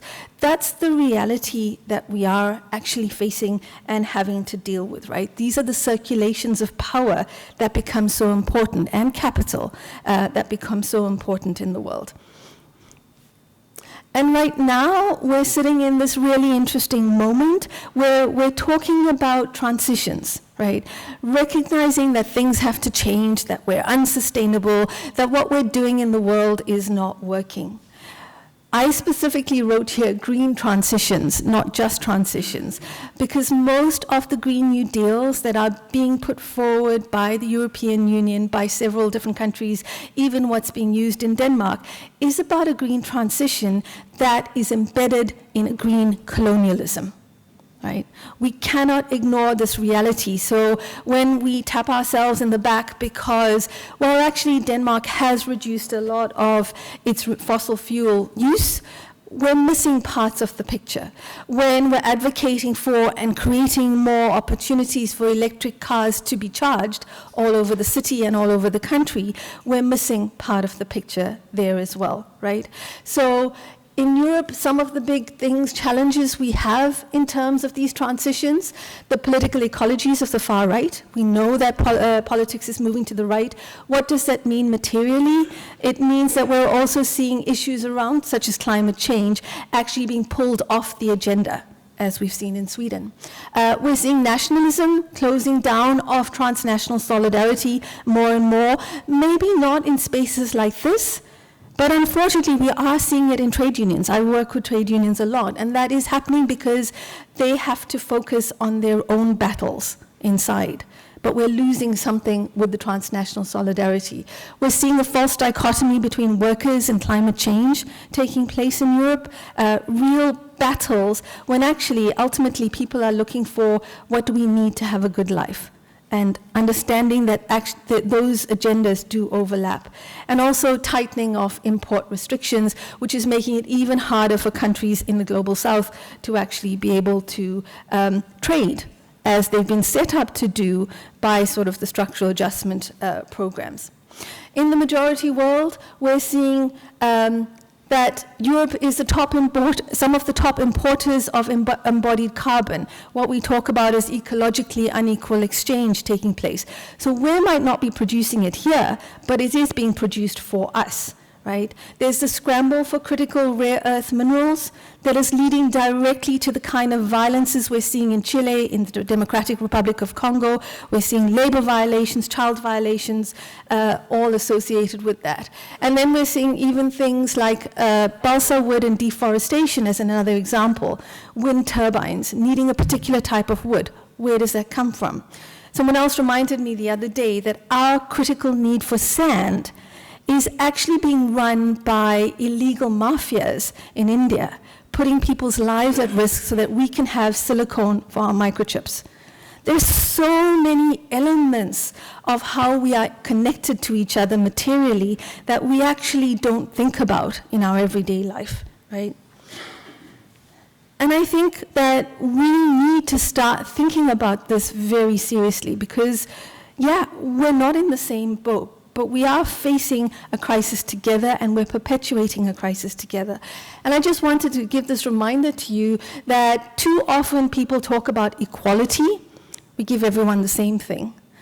That doesn't actually resolve anything. What we need to talk about is equity, the reparations that Lebohang was talking about, so that at the end of the day, we all can participate and engage in the right way. And of course, the figure on the right is the reality that we're living right now. I'm not putting this as a conclusion because it's the last thought and I don't want to end on a pessimistic point. I'm actually putting this here because this is where I put a lot of my activism, this is where I put a lot of my scholarship, this is where I put a lot of my energy. We have to fight and resist the structures of colonial capitalism. We have to fight the structures of toxic masculinity and patriarchy. But we also have to build the world that we want. We have to do the work of creating it. And in answer to Suzanne, your question earlier, part of that is a lot of unlearning that needs to take place on all of our parts, mine included, because I'm as colonized as anyone else, maybe more so even because I still have very strong English colonial habits in me. But we have to build that world, and the reality is that it is happening elsewhere. One element for me that's really important is moving away from the material conditions, is to understand that there are knowledges, there's a ways of being in the world which are so rich, so diverse, and there are solutions, there are ways to go forward that we have to draw from. So Catherine Walsh said that to speak of the geopolitics of knowledge and the geopolitical locations of critical thought is to recognize that in most places in the globe, what continues to predominate are European modes of thinking. And I would say that even in the left, even in the radical movements, even in the solidarity movements of Denmark, this is true. How do we take ourselves out of that box? How do we start to unlearn in those spaces? Part of it for me is to think about hope and solutions in the idea of a pluriverse. We are not trying to replicate the Danish model. Please, we know that. Christoph already has shown us that's not a good idea, right? We want a pluriverse. When I say we, it's people that I work with in the global tapestry of alternatives and in different places in the world. So how do we do that? So how do we act where we are and with what we have? How do we actually find the ways to change, build that community, build that commoning? That communitarian way of doing things is really important. How do we challenge the intellectuals within modern Western thought, right? And also whose knowledges get to count? How do we start to see ourselves as part of the global community whilst working locally, right? Because there is a scalar logics to our work, but I'm not putting this on you and saying, go home and like lash yourself because you're white privileged people. I'm saying, you're white privileged people, great, what privilege do you have and how can you use it? It's a question I ask myself when I'm looking in the mirror as well, right? Knowing that it's complex and it needs collective work to do this is also important. I always say that one of the biggest forms of activism that I do is through loving kindness, right? So yes, I can take to the streets. Yes, I can give money. Yes, I can stand here and talk. But it is how I connect with people. That for me is one of it. Find what works for you, but be guided by a focus on justice and equity. Because one of the risks we have is that we focus too much on sustainability in Denmark, and it becomes a hollow form of sustainability.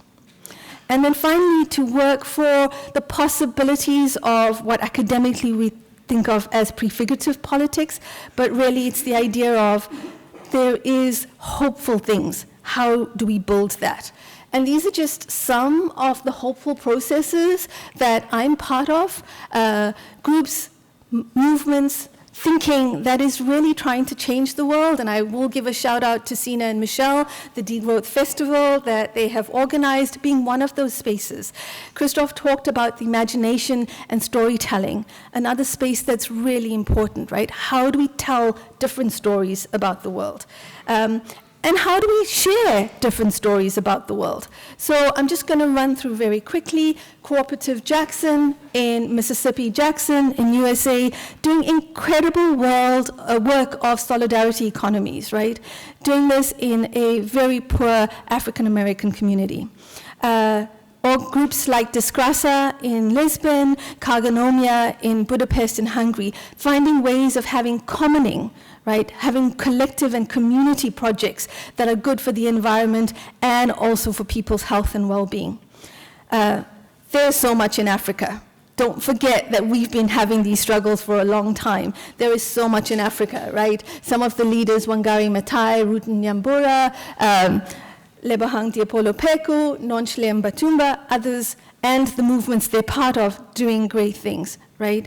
So for me, if we start to do that, who is already doing the imagining and building, and then how do we learn from them? And it's been a privilege for me to think about an African eco-feminist just transition, working with groups in South Africa who've really inspired me.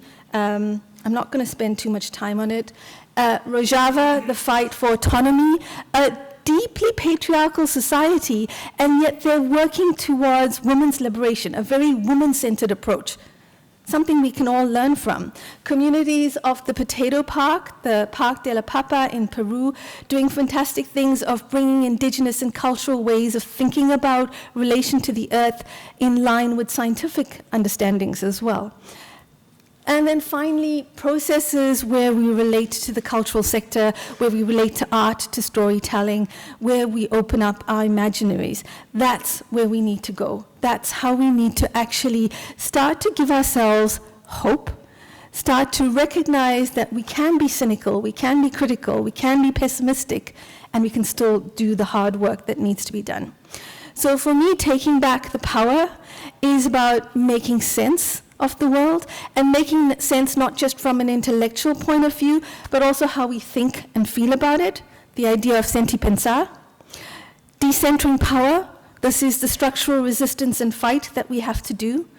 Staying with the trouble, recognizing that, yeah, we will make mistakes. Yes, we are part of the group who are well-intentioned but might do the wrong things, but staying with that.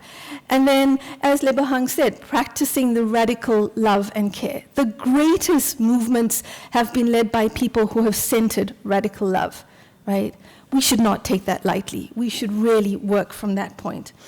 And then I think I just want to end with two quotes. The first from Thomas Sankara.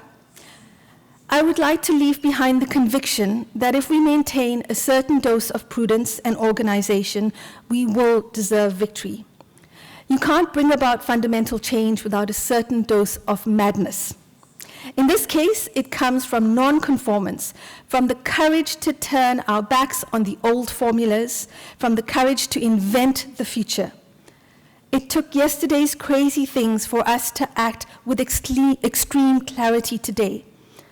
I want to be one of those crazy ones. We must dare to invent the future. And then, Václav Havel, hope is not the conviction that something will turn out well, but the confidence that something is worth doing no matter how it turns out. So that's the call I put to all of you. We can take back the power. We don't have all the pathways, but we have some good examples to build from. Let's build a pluriverse, but it takes all of our courage and all of our imagination. Thank you.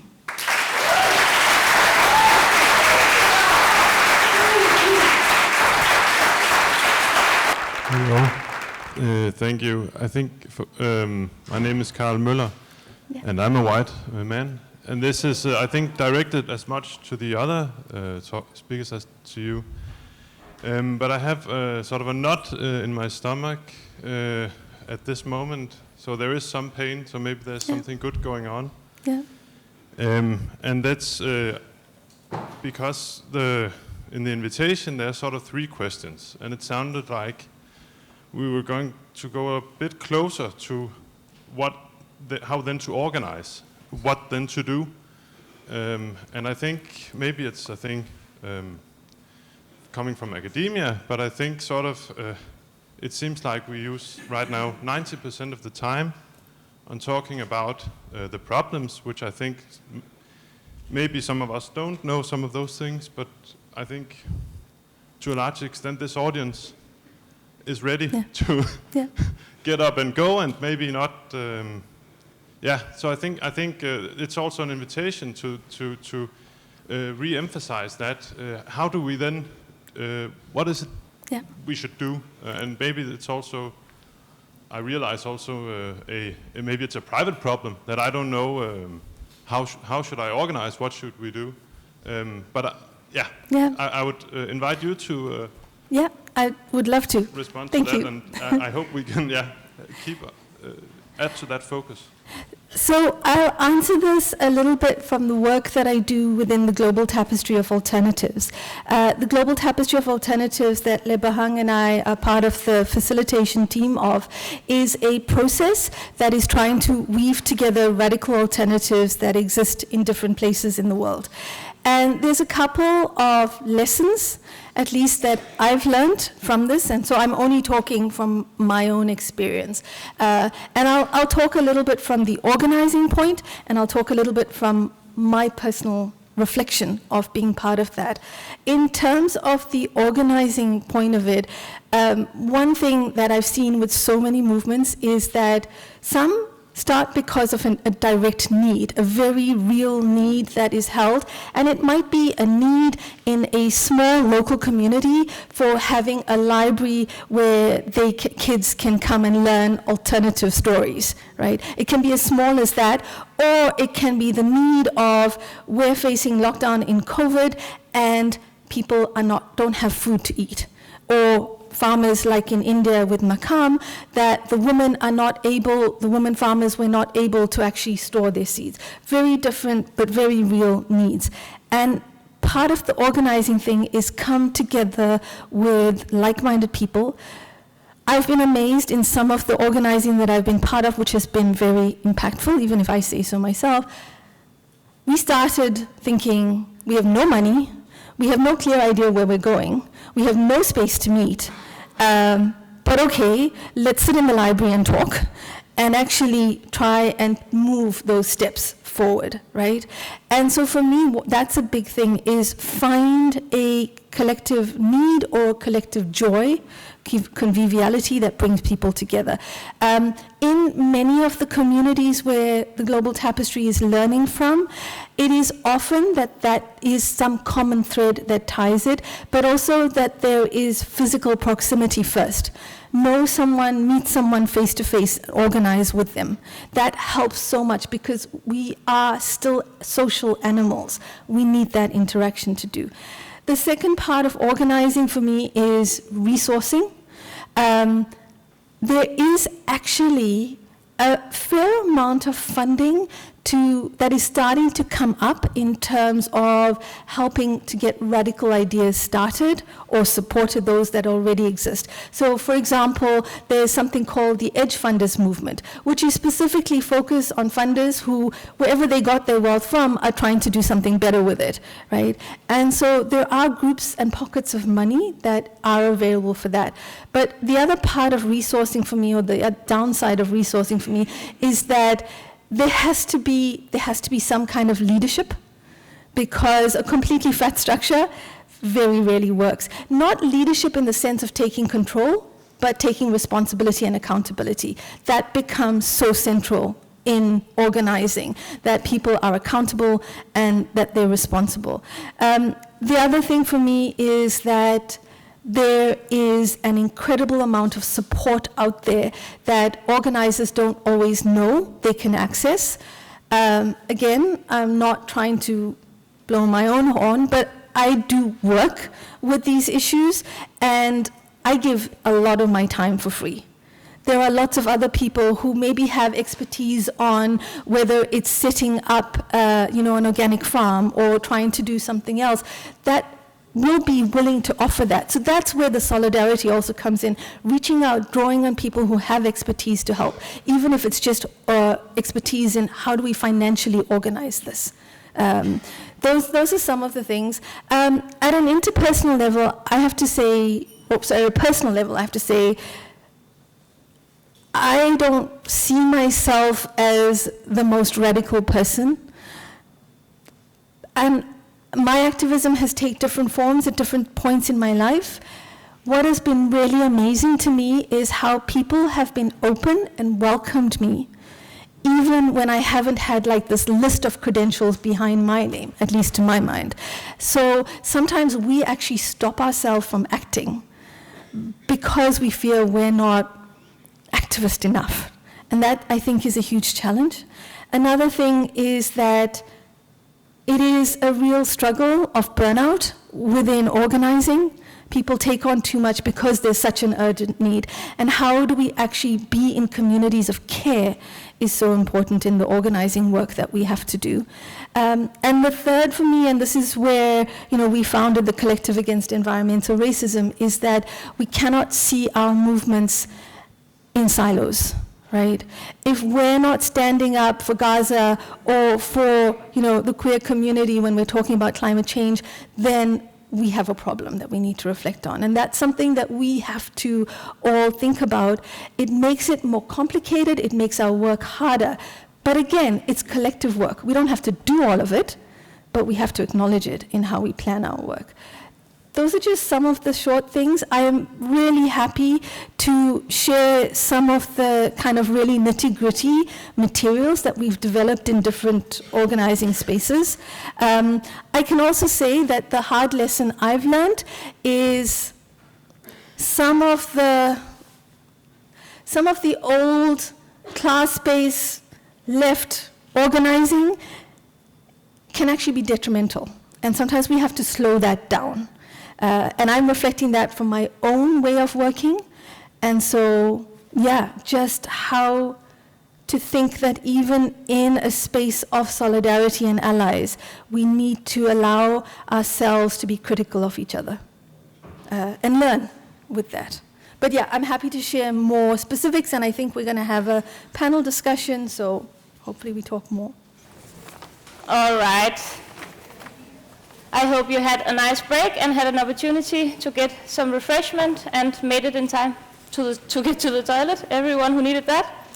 We're now going to have a panel discussion for approximately an hour. And we are joined in the panel by both some people who've been presenting and also some new people.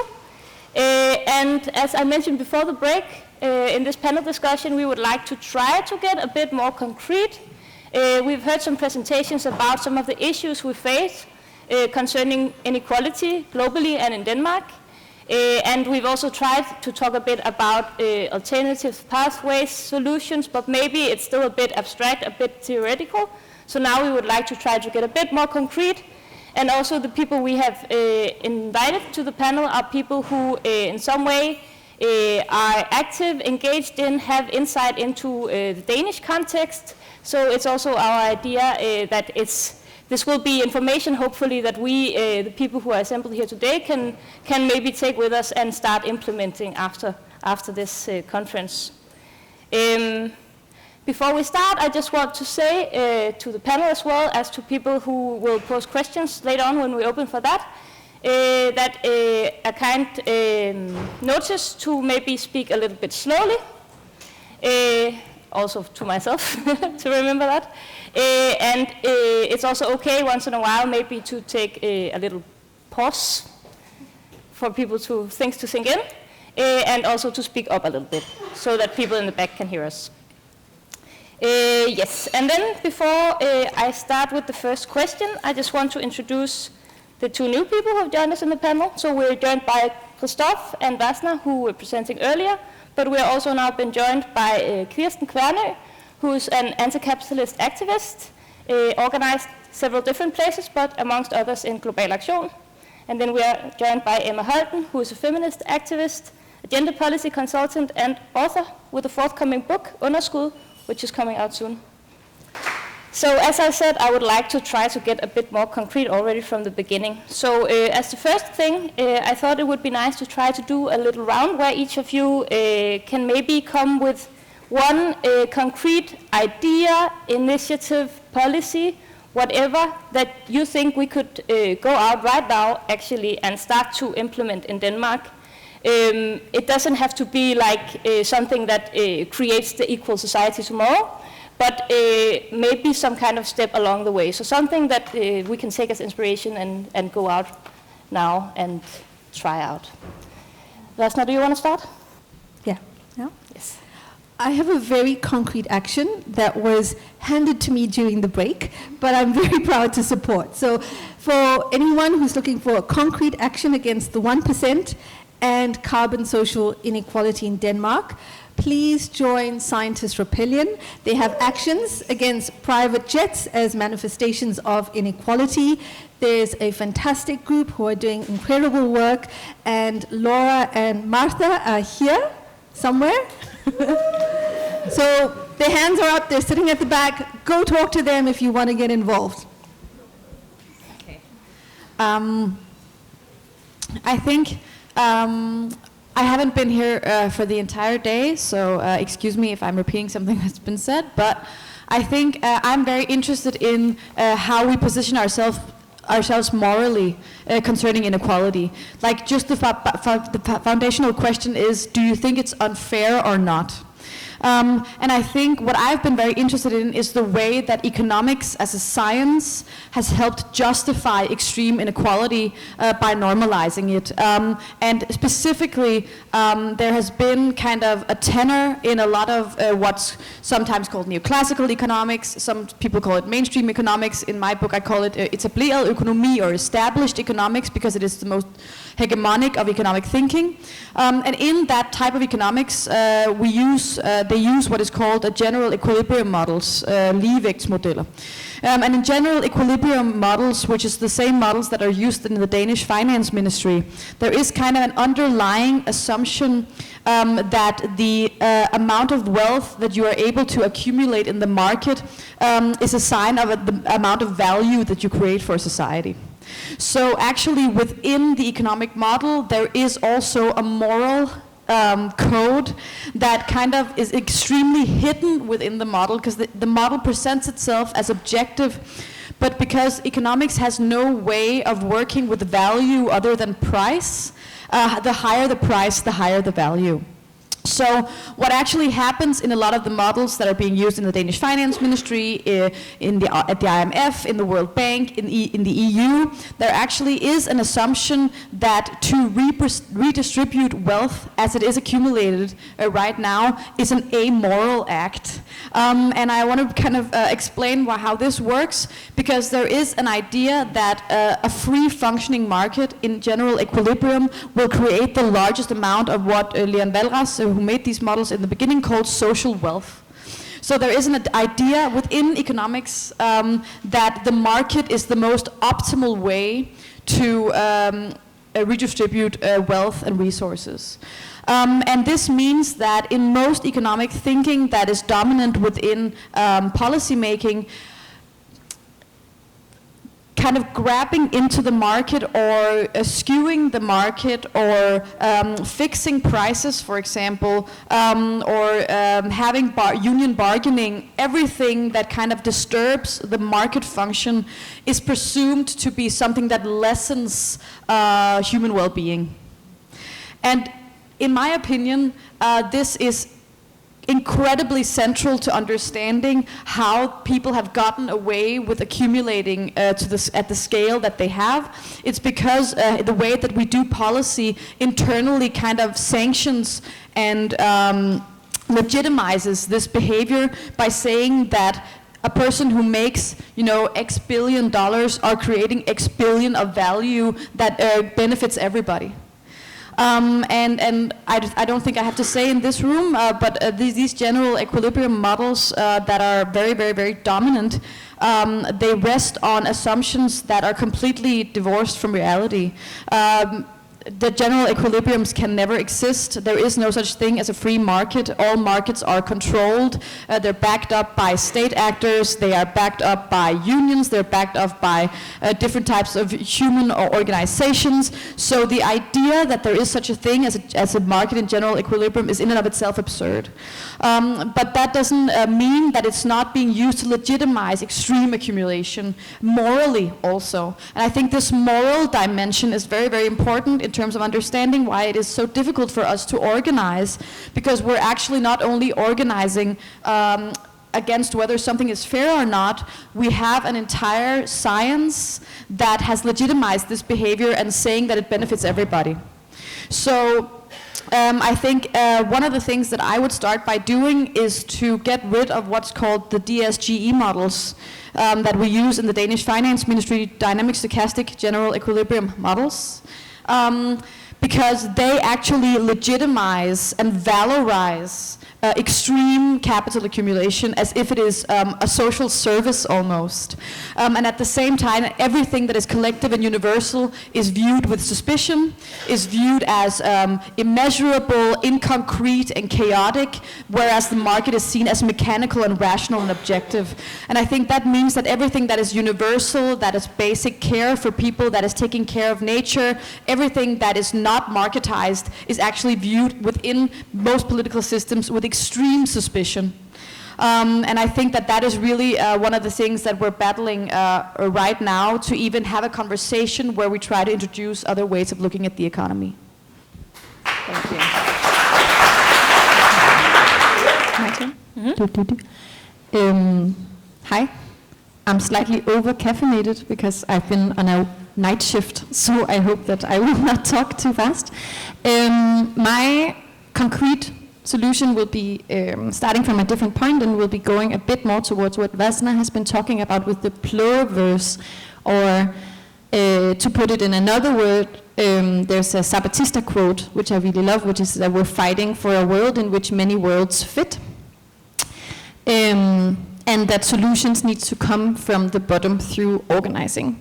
Generally, I work with trying to, instead of mobilize people to demand change from politicians, to say, how do we build communities, how do we build the changes that we actually want to see? And I saw that a lot of the examples that Vasna brought reflected that it was not examples of change that had been brought about by politicians, of saying, let's start let's give these communities in the potato fields, in the potato park, better community rights. It is people and communities who have created the change that they wanted to see in the cracks of society.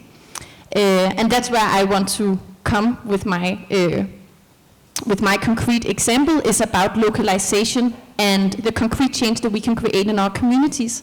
And that's why sometimes it's really hard to answer the question, for example, that you pose of being like, but what am I to do?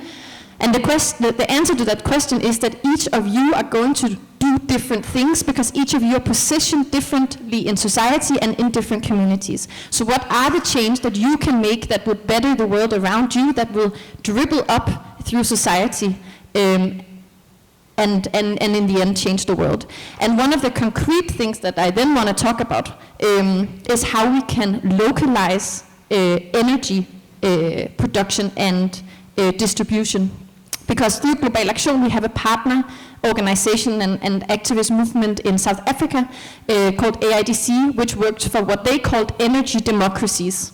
And that's because in South Africa the energy production is privatized and it sucks. They're load shedding throughout the country, which means that at planned times the energy will just be taken away from a certain area because there's just not enough energy for the whole country. They talk about energy poverty, people who don't have access to energy, therefore don't have access to the internet, and that it's an energy system that works for the profit interests of this private company that owns both the energy production and the distribution. So what they want is to retake the energy and localize it, not just nationally, but actually localize it into energy democracies. And that reality will look different in South Africa from how it will look like in Denmark, but I also think it's extremely relevant to talk about how can we localize energy in Denmark. Also with the green transition. We've all heard of the phrase NIMBY, right? Like not in my backyard, and that people are fighting what's it called, windmills that's going to be close to their houses. I have a background in climate activism and climate justice activism, and for the last couple of years I've been fighting specifically against what we've been talking about as false green solutions, or the false green transition, or the neo-colonial green transition, of just generally seeing how the green transition has been a model of neoliberal capitalism solidifying itself, and what we call as climate traps, something that it's being served as like, ooh, come and change the world, come and do something good for the world and for the planet, but actually it's all in the interest of private companies, in the interest of profit, and it's neoliberal capitalism solidifying its grab on all of us. And how does that connect with windmills and with NIMBY? It connects that I have a theory about why a lot of us don't want windmills in our backyards, and it's because that the windmills is an extractive model also for our local communities. As if we add like a little E in the NIMBY, it would be no extraction in my backyard. And that's because I also don't want a windmill where the wind goes to Maersk and to Aalborg Portland, or whatever it is that they can use then to greenwash their production. I would love a windmill in my backyard if I knew that the wind energy was going to my community, was going to the school, was going to serve the interest of my people, of interest that I knew was not just greenwashing some large corporation and used as an excuse for them to further their production, but actually used to transfer energy that is meaningful and gives collective care, this economy of well-being. So that's how energy democracies would look somehow in Denmark, would be, can we make sure that energy production becomes valuable for the local communities? Can we change how we relate to energy production and distribution? And perhaps we'll see also a change in how people relate to it. And that change will not come from the politicians. I think that's really important. Then what to do now is not to make a campaign with like, make local energy democracies, but we have to go start doing it. How would it look like if we tried in our local area to make local energy democracies? What obstacles would we meet? Can we change those obstacles? Can we mobilize our neighborhoods around this? And I think we'll in the end not be met with the same disappointment of like, oh no, we've been fighting for the last 15 years for change, and now in the end the neoliberal white men in power didn't want it, oh damn. But instead we actually changed the real material reality for the people around us and let that dribble on to change the world. Yeah.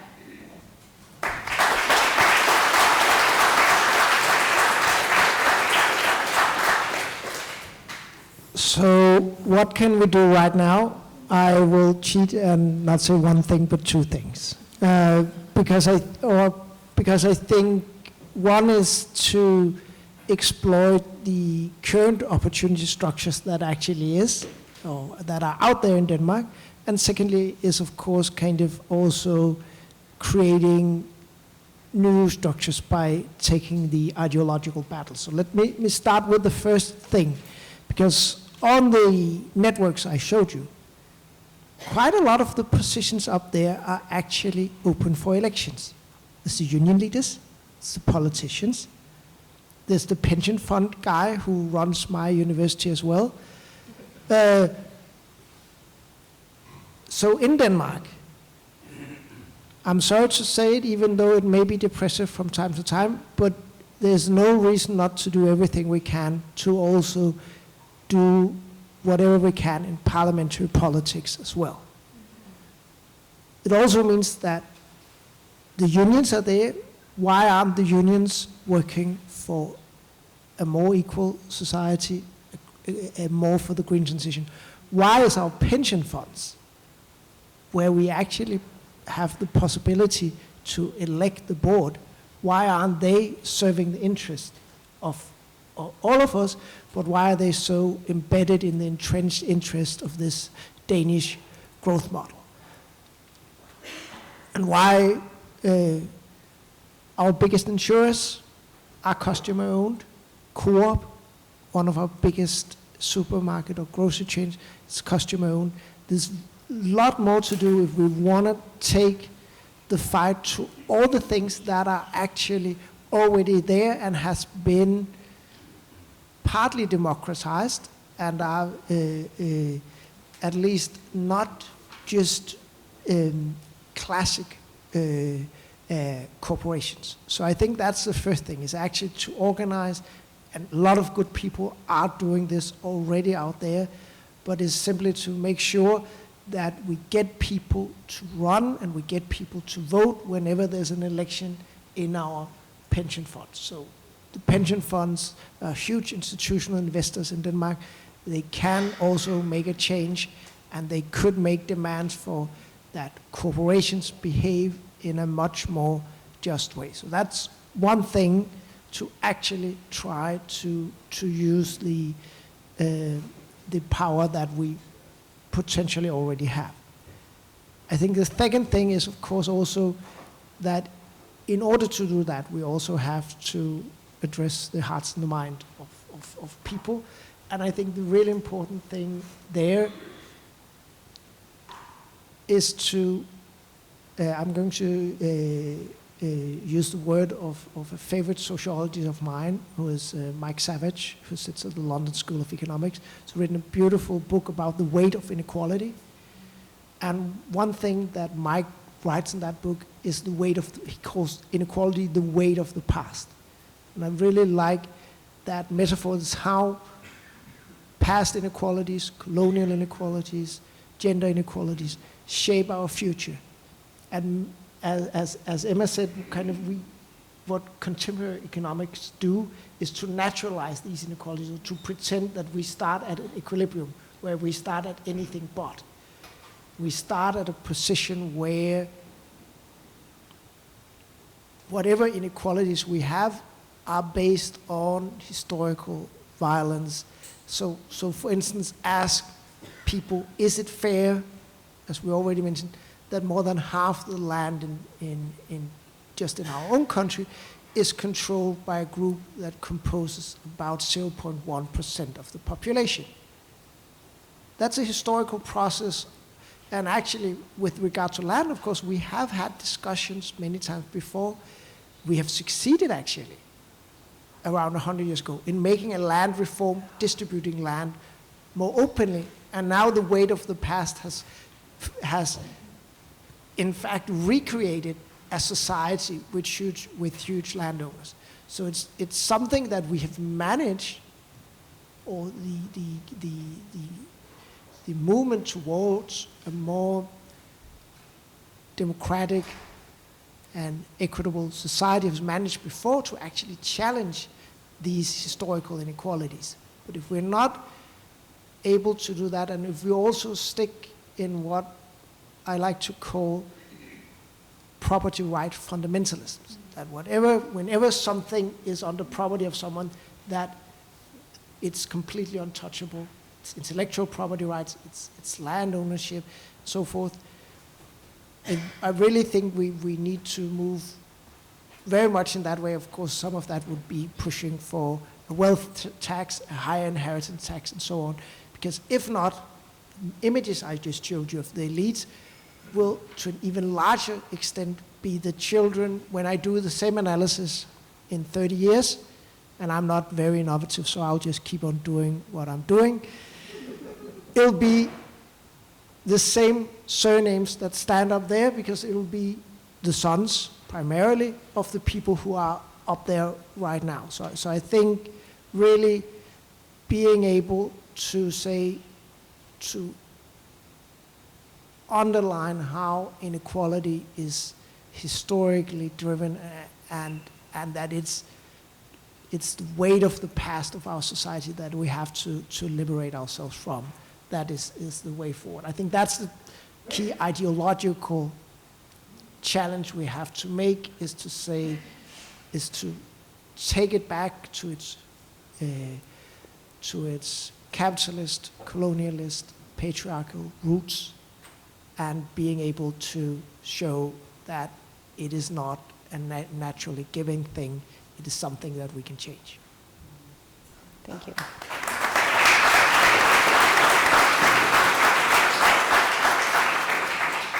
Emma, you wanted to say something?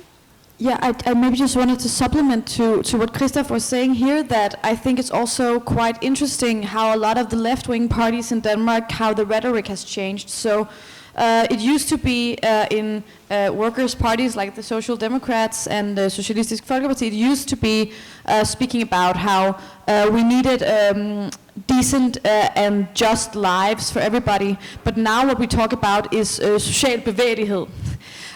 Social moving, the ability to move up socially. And they keep saying that, social bevægelighed, social mobility, that is the core of the welfare state, but that is an extremely ahistorical understanding of what the fight for the welfare state was about, because implicit,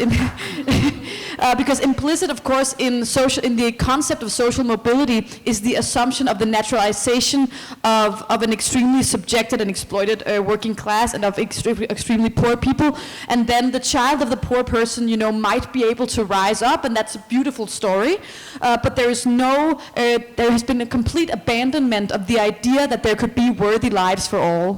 And I think we should be extremely aware of this social mobility, a beautiful fairy tale, because it kind of assumes that, if you have this sort of job, your life will always suck. And we cannot assure good lives for all. And I think it's a very important, a kind of epistemic shift in how we speak about poverty in this country. So instead of eradicating poverty, we now give people the tools to get out of poverty. And that is a completely different way of speaking to how workers' movements used to speak in Scandinavian countries. And I think we should really be aware of that, because it naturalizes poverty and unjust and violent lives in our societies.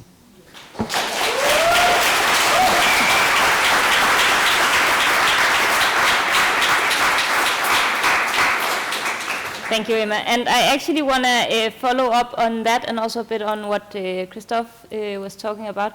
I think something that's also been mentioned several times in the presentation is this discourse around economics, the way that we talk about economics, the way that we talk about inequality, and both that some ways we talk about it, it naturalizes inequality, but also some ways to talk about it that makes inequality seem favorable, but also some ways of talking about it that make it seem like there is no inequality, or like Denmark is an equal society, right? So we don't have an issue.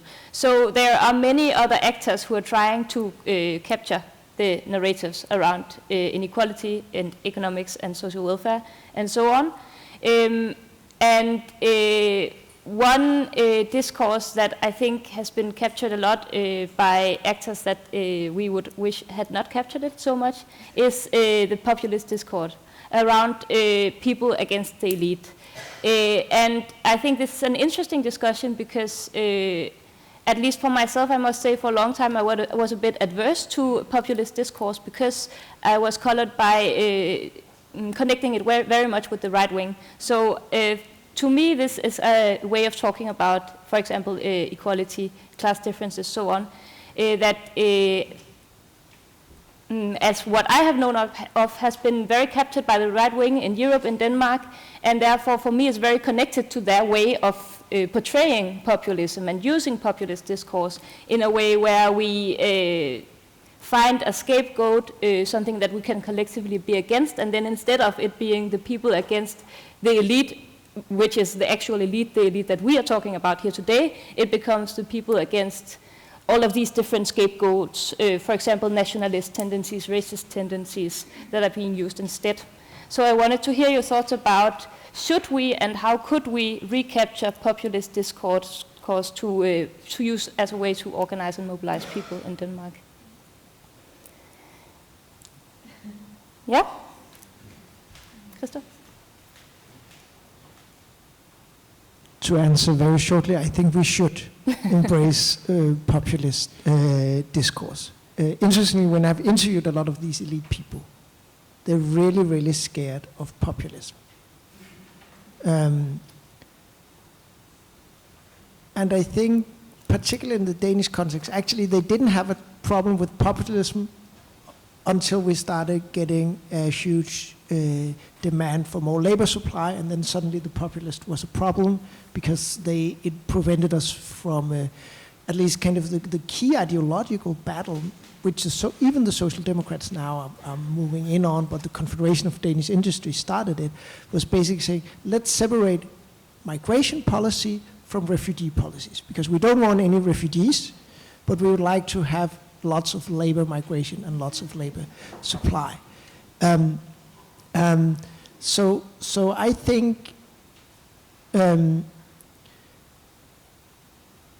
there's a really nice book written by Thomas Frank, the person who also wrote What's the Matter with Kansas, which is called The People Know, and the history of the populist movement in the US, which is actually quite interesting because it turns out that the populist movement was really never xenophobic, it was just anti-elite. So I think that, and in the imagination of the elite, it's kind of like the snake in paradise kind of populism. The democracy would work well if people just didn't use populist rhetoric or something like that. I think, of course, there's a real problem with racist, fascist rhetoric, but I think we have to be very aware to separate critique of an elite or ruling class from people trying to find scapegoats that are even more dominated than themselves. And I think, and I think, of course, also we have to be aware that there are other kinds of domination, like economic domination. There's also cultural domination, and part of the left have also historically been performing symbolic violence to part of the working class. And if we're not aware of those distinctions and that everything becomes kind of meshed up in that, I think we have a problem. It's not that, I mean, I hope it's very clear here that I don't think in any way we should engage. When I say we should embrace populism, I'm not saying we should in any way embrace racism, but we should also embrace the kind of populism that addresses, I think actually, the technocratic elements, exactly the kind of the economist technocratic argument that says that there is no alternative, we are the only, and in that way sometimes we have to also move away from the idea that is strong on some parts of the left as well, that some are more knowledgeable than others. Of course, there's some that are experts, but on the ability to govern our society, we're all equal. And for me, that's what we should focus on, and the ways in which we should embrace populism as a way of countering this neoliberal technical expertise that is otherwise being used to depoliticize our discussion. And yeah, I'm all for. Vasna? To me, what's core to this is its power of the people, power to the people, power for the people. That has to be central, right? And it's all people. I personally, and I think Didem will talk about this a bit more, that it has to be framed within an eco-socialist way of thinking about it. So it's partly about against the elites, but mostly it's about actually recreating our society in a different way. Thinking about a radical democracy, not getting rid of it completely, but a radical democracy that is of the people, for the people, and it's the voice and the power to the people as well. Kirsten? Yeah, I'm also standing here being like, populism, yes, populism, no, I don't really care. I think it depends. If populism means that we address things in a way that people can understand them and that addresses to real problems we have in our community, then sure. But one abai I have with it is as a activist, a grassroots activist after many years. One of the regrets I have to my years of organizing is having to spend too much attention trying to get in the newspapers and trying to get trying to win the narrative without doing the groundwork. And I took one thing from your PowerPoint slide, which was I took many things, but one of the things I took was the power versus attention. And I think that's something we should also take into our grassroots movements. And this thing of like, how do we take back power is not how do we change how we write about things in the newspaper. First, it is how do we organize better, like how do we organize for power and then we can control the narrative, but it's not we should control the narrative and then everything else will change, because it's a classic dichotomy, difference between organizing versus mobilizing. And I think in a lot of grassroots movements we've been mobilizing people more around a set of demands that we then have been giving to the politicians. A classic example is the climate march, being like, we want this and this and this, and then we try to get as many people on the street as possible. It's great work, there's no shame, but the problem is that the next day those 50,000 people will have gone home, and the demands have been left to the politicians, who we know are white, middle-class, neoliberal capitalists, and then they can co-opt that in whatever way they want. And we haven't actually been building up the power that we want for them to actually listen.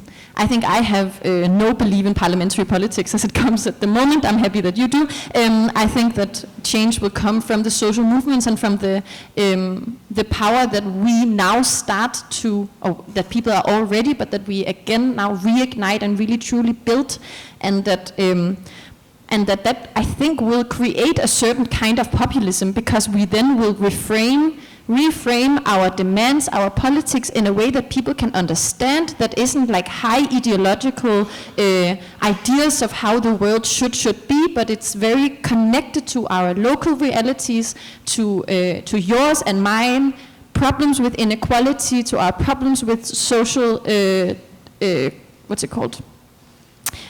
ecological disasters, to climate change, to all the different catastrophes that we're facing that are shaping yours and my reality, and how we think about the future, how we think about whether we want to have kids or not, and actually change those things. But I'm hesitant to saying things will change if we just start talking about them differently. Yeah.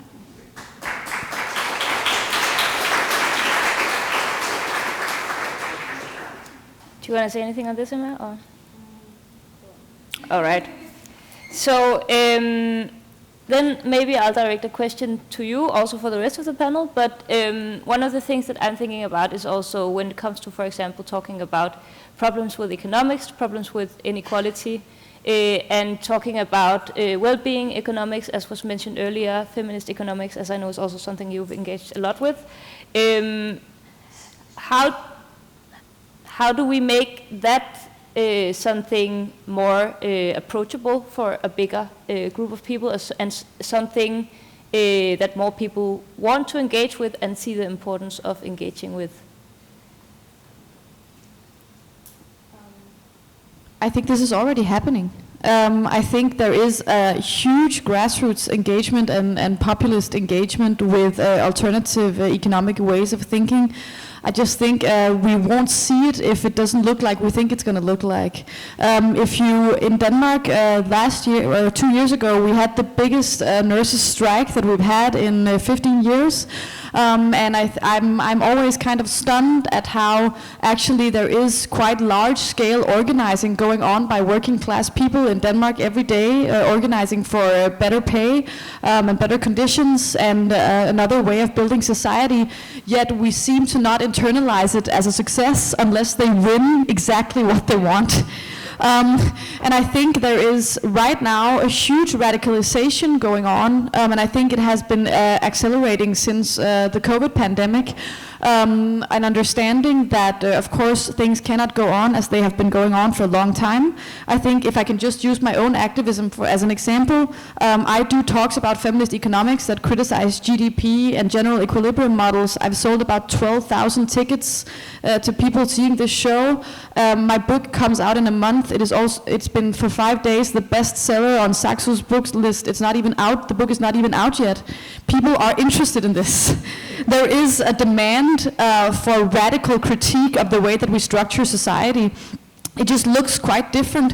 But if you speak to mothers, for example, new mothers in Denmark, about how we organize family structures, about how the labor market is organized, it is like speaking to Marx and Engels. Like they are very, very angry, and they're very many of them are extremely aware that they are being exploited, and they are very aware that the way that society is structured is uncaring towards mothers, towards children, towards the vulnerable, towards people with disabilities, towards people with struggling with mental illness. These things are actually quite integrated in society, and I think I disagree a little bit with what you said about it, that what it means, that it doesn't mean anything how we talk about things, because I think what actually matters is whether you see the connections between the issues. And I think right now in Denmark we have many people who have a sense of issues in society, but they have no coherent ideology that helps them connect those issues. And I think this, of course, is not only language, but these people have not been. There has not been, ideology has been incredibly out of fashion, and I think that also has to do with this kind of technocratic approach. And I think that if you ask a person, do you think that there are issues with the Danish psychiatric system, almost across the political spectrum, people will say yes. If you ask them, should we do more on climate and biodiversity, almost across the political spectrum, people will say yes. What is lacking is an understanding of how these things are connected. And I think that does have to do with language, and that does have to do with narratives. And I think that what I'm trying to do, at least in my activism, is to provide a kind of narrative saying that if we use these kind of economic pricing structures that we're using right now in policy, as Christoph also mentioned, if we're using pricing and the market system's way of sending signals, as they call it in economics, then we will get types of policy that systematically under-prioritizes things that do not have a price or things that are priced wrong. And I think what my general opinion is that the market prices almost everything wrong.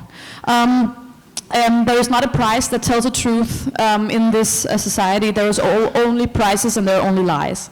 So I think that that for me is actually what is lacking, and I think that one of my big interests in economics is how unaware it is of its own incredible narrative strength, and its incredible way of hijacking the narrative about where a society can go. And what is possible with what we have. I was just, before I was here, I was at the yearly meeting at Rød Grøn Ungdom, which was encouraging and fun, and like 200 young people who are organizing to do something other. And I think what they were saying was that they said when I speak about changing society for the better, I almost feel ashamed because I know I'm going to be ridiculed. And I think we cannot underestimate the power that economics has had in terms of making some sort of kind of almost doomsday pessimism the adult voice in the conversation, and ambitions of inequality makes it out to seem childish almost. And I think that has a lot of impact on people's willingness to organize in this way. There's a feminist that I really admire, Sheila Rowe Bottom, who says when you cannot when you cannot articulate your wish for change, it is as if that wish for change is not present. And I think that that's actually the situation that we're in now, that there is an incredible desire for change, but the articulation is not possible. And that's where I think you're very right, that people in their own local communities cannot even fathom what that type of change could look like. But I think I'm enough of a humanities student to think that language and words also matter in terms of how we can see ourselves. And I think that right now, dreaming of a better world is seen as ludicrous and absurd. Right now, people are talking about, being in an atomic war with Russia as more realistic and more present than fixing the psychiatric system in Denmark.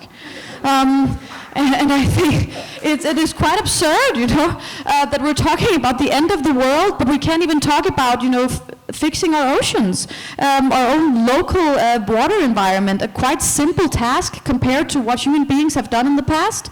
And I think what I'm seeing now is that we're in the richest time we've ever been. We have more technological forces than we've ever had, yet we are less ambitious than the workers' movement were 100 years ago. That is a question of psychology and imagination. It is not a question of tools, I think.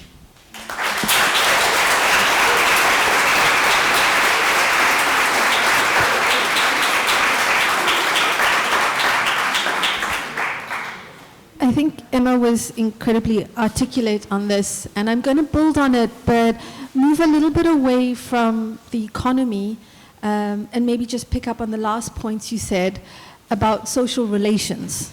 Because I think this does come down to social relations, and that's even what props up the economic system. I moved to Scandinavia in 2009. And I've lived in Sweden most of that time, and more recently in Denmark. Scandinavia is one of the poorest places in the world that I've lived in. And I've lived in quite a few places in the world and traveled to over 50 countries. More, I haven't counted properly. It is one of the poorest places. And it makes me really sad to say it, because I think I've also internalized some of that. So I take out my diary and plan to meet people 3 to 4 weeks into the future. My neighbor passed away, and albeit it was over Christmas, but my neighbor passed away, and we didn't know for 4 weeks that he had passed away. And he was a lovely gentleman, and we saw him every so often, but we didn't know that he'd passed away. We knew he was sick, we didn't know he'd passed away. When a friend needs help, when I need help, I struggle to reach out to someone to say, hey, I need a place to stay for 2 nights because they're doing something in my apartment or whatever. I'm sick, please can you get my groceries for me? When I do that, it's my immigrant friends that I call. And I say this because it's not individual people's fault, it's not Danish people's fault. Danish culture is much more solidaric than that. It is that capitalism has individualized us so much, right? So the things of our imaginaries, the things of what we think we're capable of. But also, we know how much of mental health is at stake, how many kids are suffering, a mental health pandemic, which our psychiatric system is not able to deal with. We know that mothers are angry about the lack of support and care. And yes, people can't find a way through, but also people are not able to see that the solution cannot come from ourselves individually. It has to come from us as community. In Brazil, in the favelas, they started a project of time banking. The idea that, in my community, I'm going to give, 20 hours of babysitting. Whoever needs it, take it. Somebody else knows how to fix bicycles. It's there. I write it up, and then it's offered, and whoever needs it in the community takes it. In South Africa, we have a system of stokvels, which sometimes works, sometimes fail, but it's where community put money together, so when someone needs it in an emergency, they can take that money. We have to start with those small things. We have to start knowing our neighbors better. We have to find ways of doing the time banking, or, hey, I noticed that you were sick. Oh, I made extra lasagna. Maybe you want to throw it in your freezer or eat it. Starting to build those things is the counter that we need. And people are not opposed to the ideas of degrowth. People are opposed to the idea of their well-being and quality of life being less.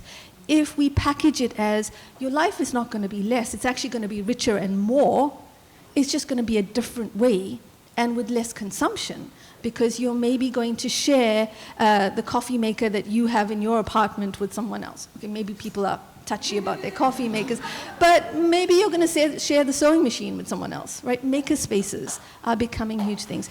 We need to think about these changes as making us richer, more fulfilled. That's what well-being economy is. And it starts with us actually being brave enough to build different social relations. My partner's Danish, and I think he's braver than I am when it comes to that, because I've been living here long enough, and as an immigrant I try to integrate, so I'm more cautious about pushing those boundaries. He will just tell anyone who needs to, come stay at our place on the couch for 3-4 months if you need to. And I'm like, yeah, that's what my South African self would have done. I need to be back to that. That's the richness we need to do, and then people will embrace the alternative economics.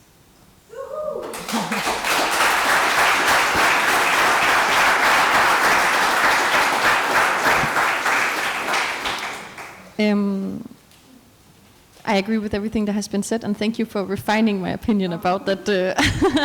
How you talk about things doesn't change, or like changes reality. I want to bring in 3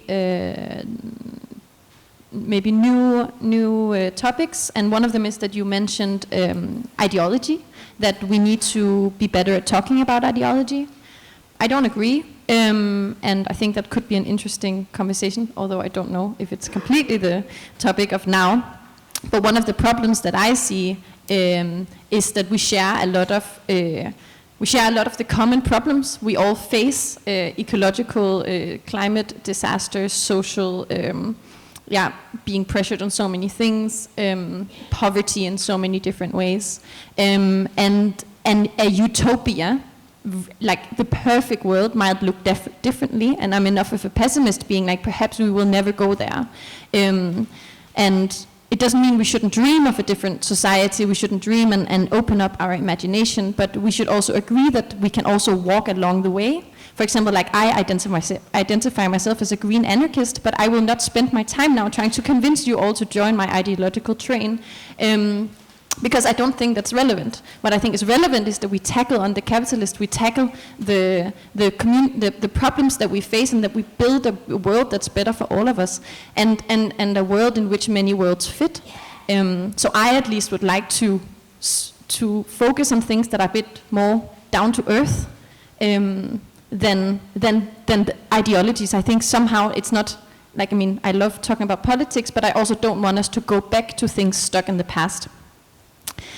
And then I believe, like, how do we make the abstract approachable? How do we make change concrete? And one of the reasons that I am happy to say that I don't believe change will come from the politicians, I don't believe in parliamentary politics, is that for me, it's a thought that hopefully can mobilize people. For sure, it has mobilized me to get up the couch. I think too much belief in parliamentary politics will silence people, will give people the feeling that they only have agency once every 4th year, and only have the agency to choose between all of these primarily white capitalist people.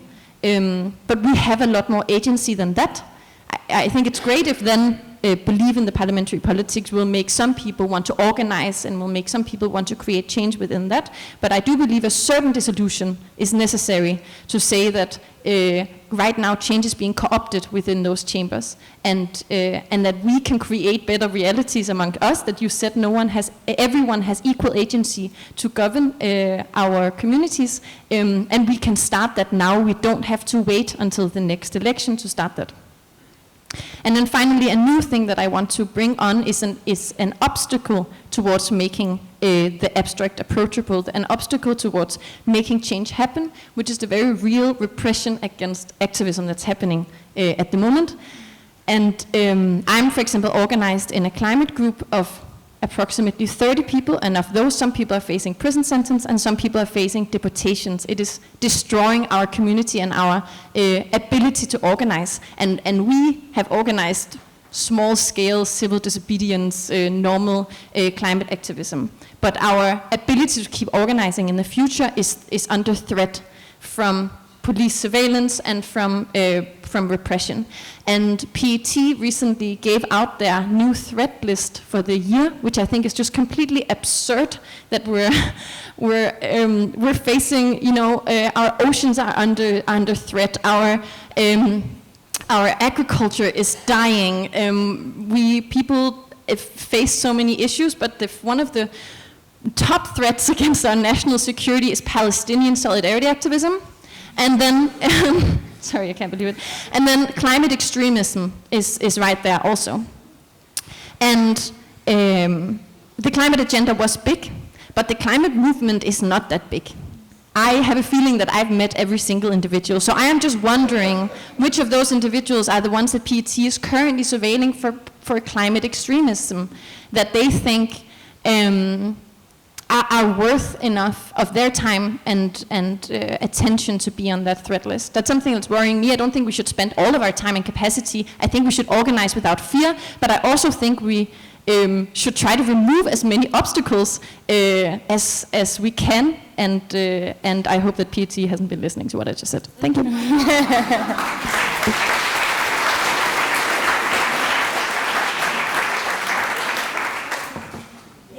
I just want to answer the 2 points. I really agree on terms of the crackdown on activism. I think we're right now seeing an incredible mobilization in parliamentary politics against completely regular people engaging in politics.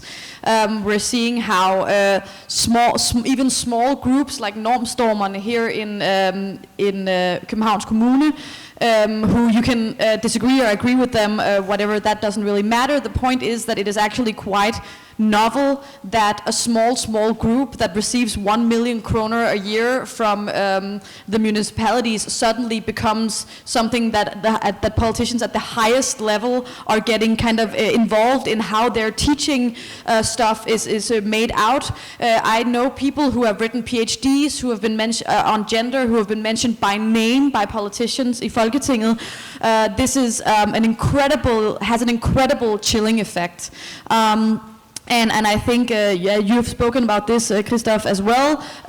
We talk about how, students and political correctness are a big threat to research freedoms at the universities, but what we're actually now seeing is that politicians are getting involved and mentioning specific researchers by name and saying that they should have their funding taken away. Sune Haubølle, who does research on the years-long Palestine conflict and the assault on Gaza, is mentioned by name and told that he should be fired by politicians. That is completely unheard of in a democracy, to talk about professors in that way. So I think that certainly, I very much agree that kind of the criminalization of dissidents is very severe. And I think even in the time I've done activism on feminism in Denmark for 10 years, I think never as much as now has there been a fear of being blacklisted by established politics. So if you say something critical of the government, you know that you will not be invited to certain events.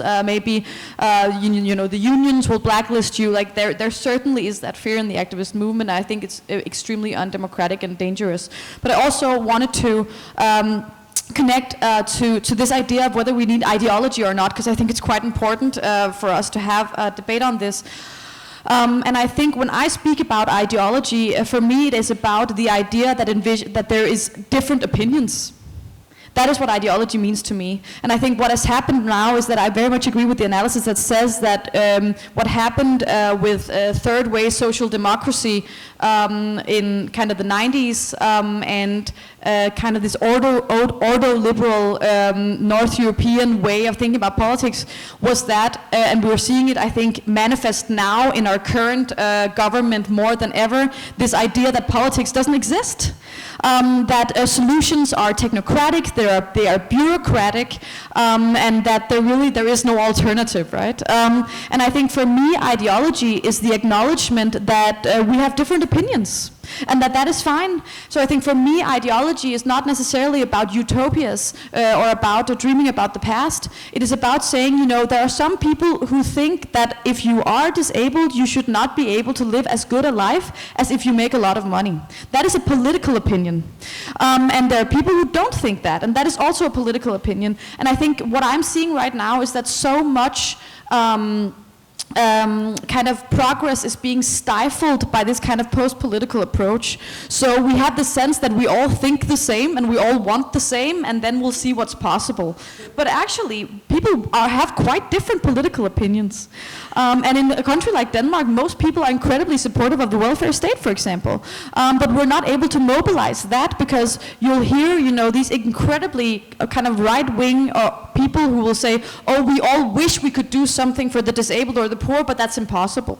As if it is not a political question. And I think when I speak about ideology, and maybe I'm for sure I wasn't clear enough in this short space, but for me ideology is about a reintroduction of different types of ambitions, of goals of what a society could look like. And I think we're really lacking in that, and I think that really goes to show why so many people feel passive and disinterested in politics, because they feel like no matter who they vote for, it's all going to be the same. And it's not wrong. And I think so that for me is ideology, is also being able to look at your own life and say, okay, I would actually love for the school to be better. That's a political opinion. And I think for me, a reintroduction of politics and ideology, that is what I mean, is showing that we have different ambitions and societies can look in very, very different ways. And it is not about what we can afford, but actually what we want.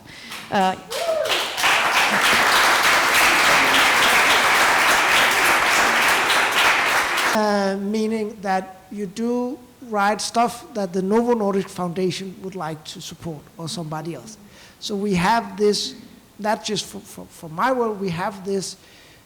And if you're a smart climate activist, you may at some point formulate something where you can be employed as the green transition consultant in one of the many corporations who would like you to greenwash what they're doing. Or you work in the Confederation of Danish Industry. So we also have to be aware that, that there's also created nice, if not elite positions, then at least very lucrative positions for people. And that's also dividing our activist communities, because yes, it can be tempting. So we also have to acknowledge that there's not just the repression of the state, but there's also how the corporate sector manages to buy a lot of us off, or at least sometimes make us think twice about whether or not we should criticize Novo Nordisk or somebody else. And some of us are too stupid to kind of get the memo, but yeah, it's I think it's a huge problem as well that we allow for people to, or I think we should think more about how we can really burn our bridges. What's impressive is that you can really burn a lot of bridges. I think I've tried my best, and still you kind of get these offers, which are not offers where you get told you should shut up or something like that, but where you're just like, would you like to do this? Couldn't it be nice? And we've of course seen it many times, but I think that sort of repression is something we have to be very aware of as well, not to, in lack of better words, become sellouts at some point in our lives. All right, thank you all. So you all had so many good things to say that we are running a bit behind my schedule. I want to open up for questions, but we're going to have only a short time for it. So just want to motivate questions to be short and sharp. Yeah, we have a question down here, and now I think we have an issue with the microphones because we only have these two. So if you can share the one, thank you.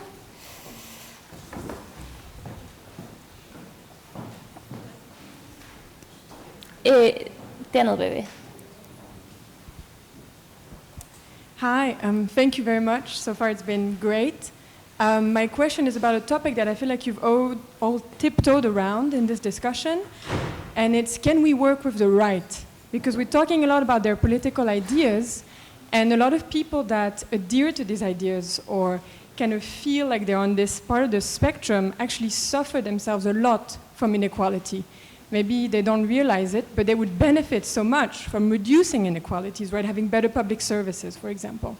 And so we all come from this course today that is about pro-environmental behavior, and we had this whole week about can we work with the right? Should we work with the right? And how do we work with the right? Is it something that we should devote time to so that we can form a majority and a consensus and a better community to address all these issues?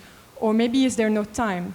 You know, maybe are we too short on time to invest time into convincing these people and into forming a majority politically and socially? So I kind of wonder what your opinion is, especially maybe in Denmark. It's not a political place that I know very well. I'm not from here, so I'm kind of curious about your opinion on that. And then we can take the question down here maybe as well. My name is Lisbeth Hansen. And I actually have two questions. One about populism. The way I understand populism, the ultimate populist is Donald Trump. And he really cuts out things plain for everyone to understand. They're bad, we're good. How difficult might it be? And that was one of your arguments for using populism, that we should talk in a language that people understand. Well, look to Trump.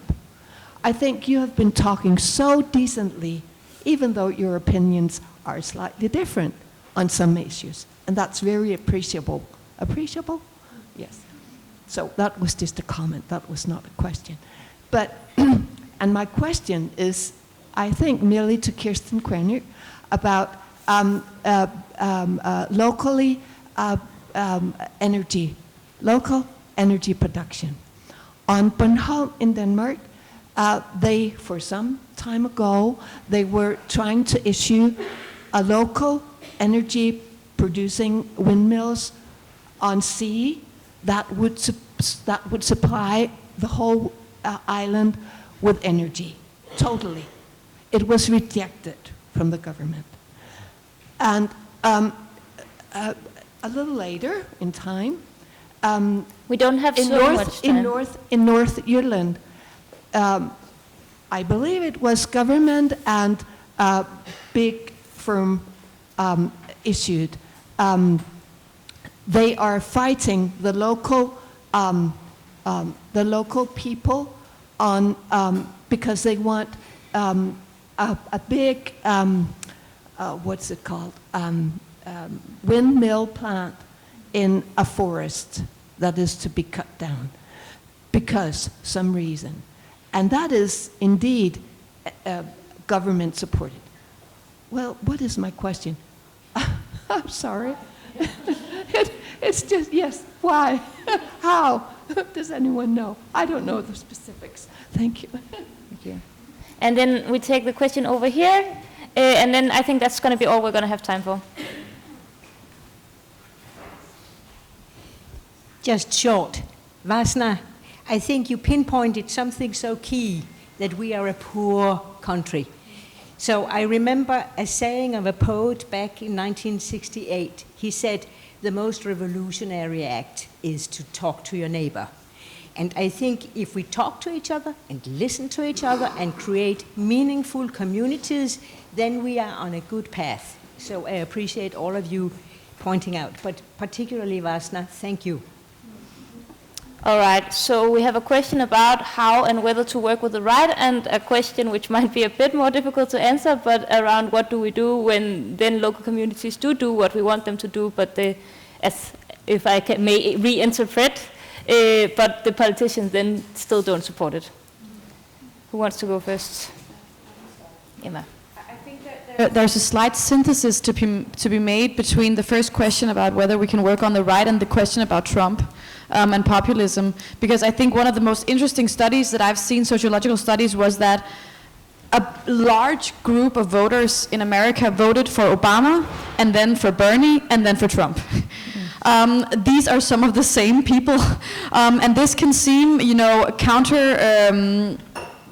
counterintuitive, but actually when you think about it, maybe not so much. And I think that one of the most important things for people like me, for example, who thinks about politics all the time, is to understand how people who don't engage with politics all the time, how they perceive it. And when we talk about people on the right, I think, of course, and I know you of course know this, it is an incredibly diverse group. But I think for many of them, there has not been an actual radical left alternative on offer. If you look at a country like England, for example, if you look at Brexit, and that was, I think you can say that was in some sort of way a protest vote, but also a lot of people who were well off voted for Brexit, as did a lot of well off people. Like the median income of the median Hillary Clinton voter was poorer than the median Trump voter. So we also have an idea that these disaffected populist people who are voting for these are poor people, and I don't think necessarily they always are. So I also think we need to understand exactly who are the people that we are organizing for, and try to diversify our idea of the right-wing voter and what motivates them. And I think a lot of right-wing voters who are socially marginalized, who have a lack of resources, would actually be quite open to someone who was actually working to better their conditions. I just don't think that they see that many people who are doing that work. And when a person, I think there's a reason that the one intervention that Obama did in the American election where Biden was elected was to stop Bernie Sanders. Was to call in and make it so that everyone dropped out before the primary in California, because it was looking as if it was going very, very well for Bernie, and they had to coalesce around Biden. And I think that's because he knew that an actual kind of populist left-wing candidate who said fuck the elite would actually also have a chance if they were left-wing. And he benefited from that himself. So I think I'm constantly surprised at why left-wing parties in the West struggle so much to choose a charismatic leader who knows how to speak publicly. If you look at a person like Keir Starmer, like where do I even begin with that individual? It's so odd. The same thing with Biden. The same thing with France. I think if we actually saw someone who people could rally around, I think there would be quite a lot of interest. But that candidate is just not being pushed forward. And I think in order to understand that, we need to really look at what are the decision-making structures within these parliamentary politics. Why are the left-wing, radical, charismatic people being pushed out and replaced with technocratic upper-class individuals, because that's really what's happening. And that's why we're being outflanked by right-wing populists constantly, because they have no qualms about choosing the person who's best on television, and they're getting rewarded for it.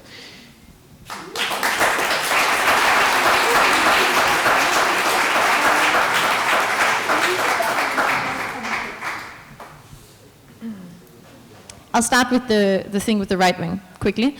I don't think we should organize with the organized right wing. Like, I don't think we should organize with right wing parties, but I do think we should organize with our neighbor, even if he's right wing, and try to make him a little bit racist along the way. And I think I keep going back to being like, politics are being created by us, not at Christiansborg. Politics are being created, like when you talk about organizing, did you mean I want Enhedslisten to cooperate with Nye Borgerlige? Because that's not what I'm interested in. What I'm interested in being like, can we organize together around common issues? And then if you're right wing, hopefully we can meet and actually figure out that we want the same things, but that these different political parties are being populist, that makes us, that splits us in these different ways. So I would say, don't organize with the organized right wing, but organize with each other instead. Regarding the energy democracies, I think it is the absolute solution is to localize these things. I think we should localize decision making. I think we should localize our food production. I think we should localize our energy production. I think we should bring back, like strengthening the city's council and decentralize all the power that has been put at Christiansborg. Decentralize the power that has been pushed from the cities to the regions, and from the regions to the capital. All this should liquefy back into where it's closest to people. I also see that's not what's going on at the moment at all. And I'll bring an anecdote, because I had a really wonderful conversation with my mother, who's an incredible individual who lives up in Nordsjælland and is a school teacher. And she mentioned that the school I went to was a small local school called Nygaard Skole, and that was being threatened to close because they were closing all the local schools and making these big city schools instead. And the local community rallied around that, and they had like a 3-year-long protest campaign called Bedre Nygaard Skole, keep the local city. And they had concerts, they had rallies, they wore T-shirts, they had like fairs where you could do games and you could sell things and stuff. It was a battle they lost, unfortunately. The school is now closed and the local community is gone. Like, there is no local organizing anymore because the school was central to the local organizing. And I think that's just an example of some of the currents that are going on, where we shut down the things that are going on and we centralize, and therefore we kill local communities. So therefore the story that you're saying is not surprising, it is incredibly sad. And we wanted to go the different way. And you're asking why. Does politicians support windmills some places and shut down windmill other places? And I would say, well, that is happening because the current transition is for profit and not for people. So therefore, any kind of windmill that is not going to be profitable in terms of monetary value, not in terms of what it will give us to make our lives actually better, that will not be there. But if we can shut down Thyleiren and bring windmills up there instead, as they're currently planning, to make this, I don't even know why it's about something with universities. They want to test out something new with power to X and blah, blah, blah. It's deeply embedded in the industry, and it's going to make a lot of profit. So therefore, kick the hippies out and plant windmills instead. Yeah, so it's unfortunately not surprising, and that's why we have work to do, and we can't sit and hope for it to happen, because the politicians, the current politicians, will vote for the transition that are for profit and not for people.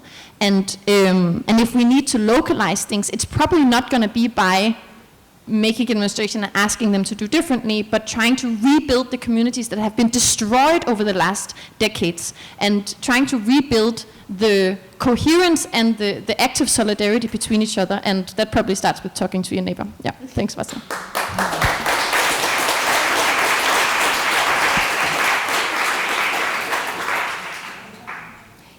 So I actually think the Bornholm example is really good, because it was also part of the Danish government policy of supporting everything, or a lot that was part of what's called Copenhagen infrastructure partners, and it's a really good example, both of the co-optation, I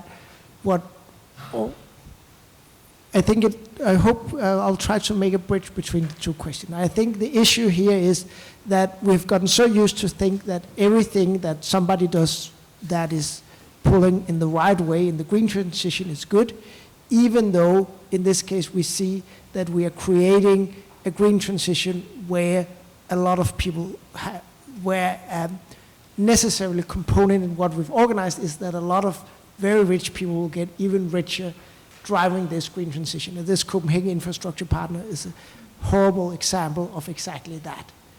And I think that's also the problem, because people can see with the green transition that some that what's currently being proposed by government is not a just green transition. It's a green transition where some people have to earn a lot of money, and that's part of the risk of this climate backlash.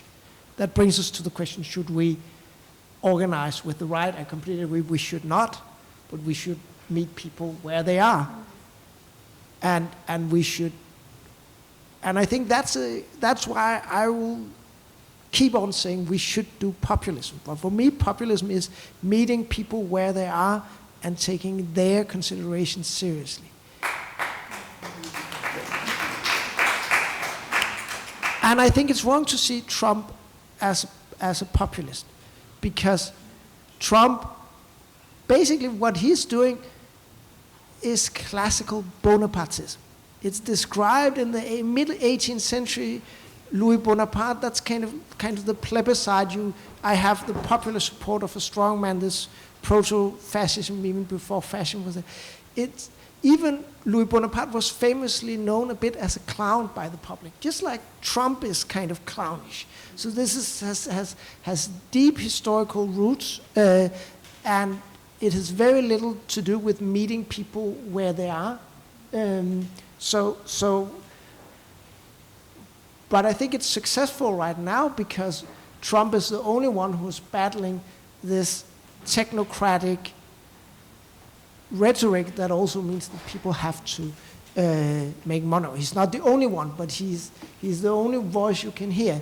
So for me, to wrap up, I think what's really important is we meet people where they are, and we avoid falling into this trap of only talking about politics in very technical terms that exclude people from the political community. Thank you. Vasna, do you want to say something else very shortly? I think that we run out of time. Yeah. But just to say this work is hard, let's just support each other in doing it. Because it is fucking hard. And on that note, thank you to the panel. Thank you all for joining us.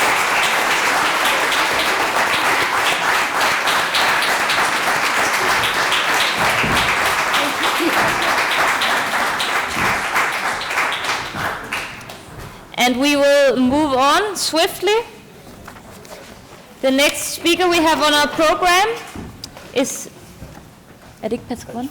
Yep. It's Patrick Bond from South Africa. Patrick Bond is a professor of sociology at the University of Johannesburg in South Africa, and he directs the Center for Social Change there. He's a political economist and an ecologist, as well as a scholar of social mobilization. Patrick is the author of several books, including one titled Elite Transition from Apartheid to Neoliberalism in South Africa. And then, with no further, I will pass the word to you when you're ready, Patrick. It is such an honor to be able to talk for 26 minutes and present slides that give me a bad reputation. The reputation is that power corrupts, and my PowerPoints corrupt absolutely. Let's just see if this is going to be the accurate way to describe it. Because I have some arguments that take all of our sentiments a bit further to North-South relations, but because I've lived in South Africa since 1990, it's very hard not to talk about this amazing country and the 30-year anniversary of democracy.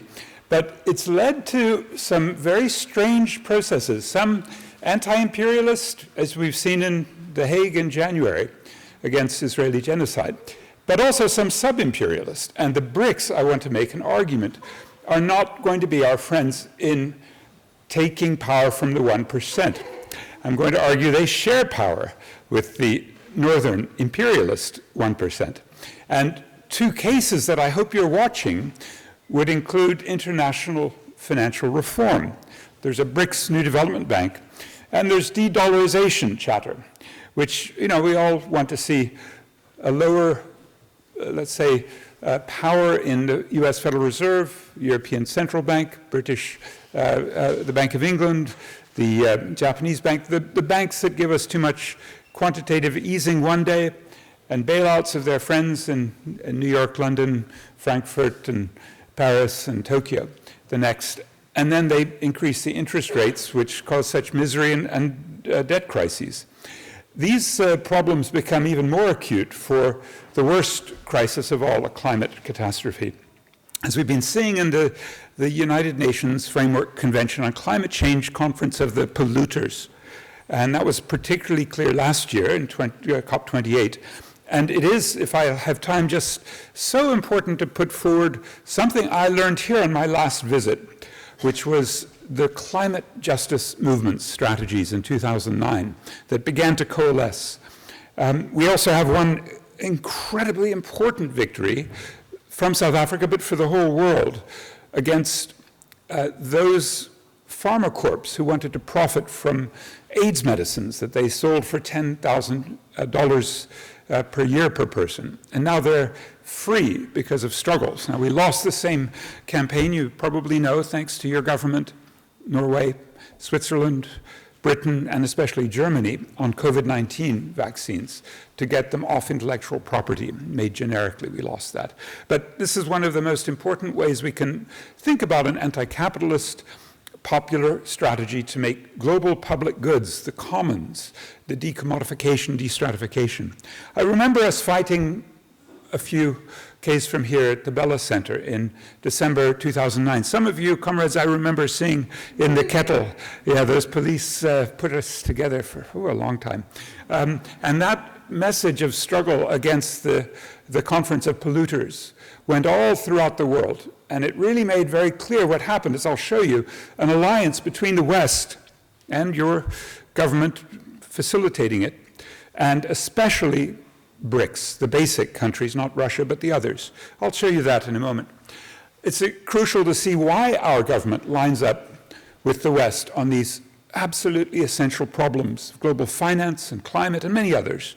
Geopolitics is more complicated, we'll have to acknowledge, because we have the most unequal society in the world in South Africa and our region because of the resource curse. We had half the world's gold below where I live in Johannesburg.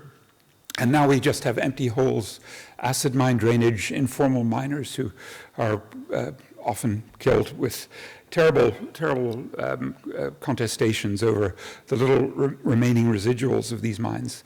But we have other BRICS plus countries in the same boat. Brazil, even with Lula doubling the minimum wage in his first term and the Bolsa Familia social grant, we have India rising in inequality, and of course the new BRICS, which are nearly all in this little area between UAE, Saudi, and Egypt and Ethiopia, and Russia, very high, probably number one for wealth inequality. We have the most unequal city in the world in Johannesburg. Cape Town ranks number 5, and you'll really feel when you visit just how extreme the urban versus rural is because of the migrant labor, and again a gendered factor because the women in these social reproduction circuits, going back to when Rosa Luxemburg wrote about it in 1913. Was she also in this room making speeches, Morten? Yeah, I think so, yeah. So fantastic legacies here of linking, because her book, The Accumulation of Capital, really picked up the imperialism between capital and the non-capitalist, and that's so critical on migrant workers from these rural areas who come to the cities, come to the mines. We saw that when Thomas Piketty, maybe the most well-read chronicler of inequality today, he starts the book, Capital in the 21st Century, in Maracana, the site where the big platinum mine, which Lonmin owned, and the main investor was called Cyril Ramaphosa, and he sent an email because when there was a labor demand for 600 euros per month as the minimum wage for this very dangerous work of drilling platinum out, he rejected it. He said, this isn't a labor dispute, it's criminal. And the result was the massacre you probably heard of that shocked us, that took us to ask what happened with so much hope when Nelson Mandela was released in February of 1990. And some of you in the room, right, had been part of that. I know a couple, Eric, there's Morten, and they were asking important questions. Oh, is that not the same one? He looks a little different. Anyway, so he was asking a question when Mandela was released. Was there a deal? Was there a Faustian pact in late 1989? This is the question we all still ask, because Mandela did not sell out on one person, one vote in a unitary state. So, for example, progressive Palestinians are saying, well, maybe the South African one-state solution, one person, one vote in a unitary state from the river to the sea, where everyone has the same equal rights, that could be the sort of durable lesson from Mandela. However, we do have to admit that there were some very, very profound compromises. Lowering the corporate tax rate from 52.5, today it's 27, reappointing the apartheid finance minister and central banker and all that they represented, taking on an IMF loan just before democracy, and joining the World Trade Organization on disadvantageous terms, letting rich white people take their money out of South Africa forever, the relaxation of the main exchange controls, requiring higher interest rates, which then, when indebtedness hit households, as the credit system liberalized, has been devastating. Privatizing some of the state firms that began under Mandela and commercializing the parastatals so that they became not public interest, but serving their own let's say, for-profit centers. There was an internal or homegrown structural adjustment program, growth, employment, and redistribution. The Reserve Bank got independence, so not subject to democratic input. The insurance companies that we called for being properly nationalized were in fact the opposite, demutualized. And then letting the largest companies move to London, Anglo-American, De Beers, Old Mutual, Liberty Life, Didata, Gencor, I can go on. I mean, these were extraordinary concessions that showed Mandela was either pushed or he jumped, and people are still asking that question. Alan Boesak had been the main organizer of a united democratic front. He just says openly that the negotiated settlement in the early 90s was sold to the ANC by Western economists and institutions such as the IMF and World Bank, which argued for adopting the neoliberal capitalist system. The former Minister of Intelligence and leader of the Mkhonto we Sizwe army and many of their operations, Ronnie Kasrils, admits, people say, hey, we sold out, we sold our people down the river. What I call our Faustian moment, this Faustian pact that Mandela made with de Klerk, came when we took an IMF loan.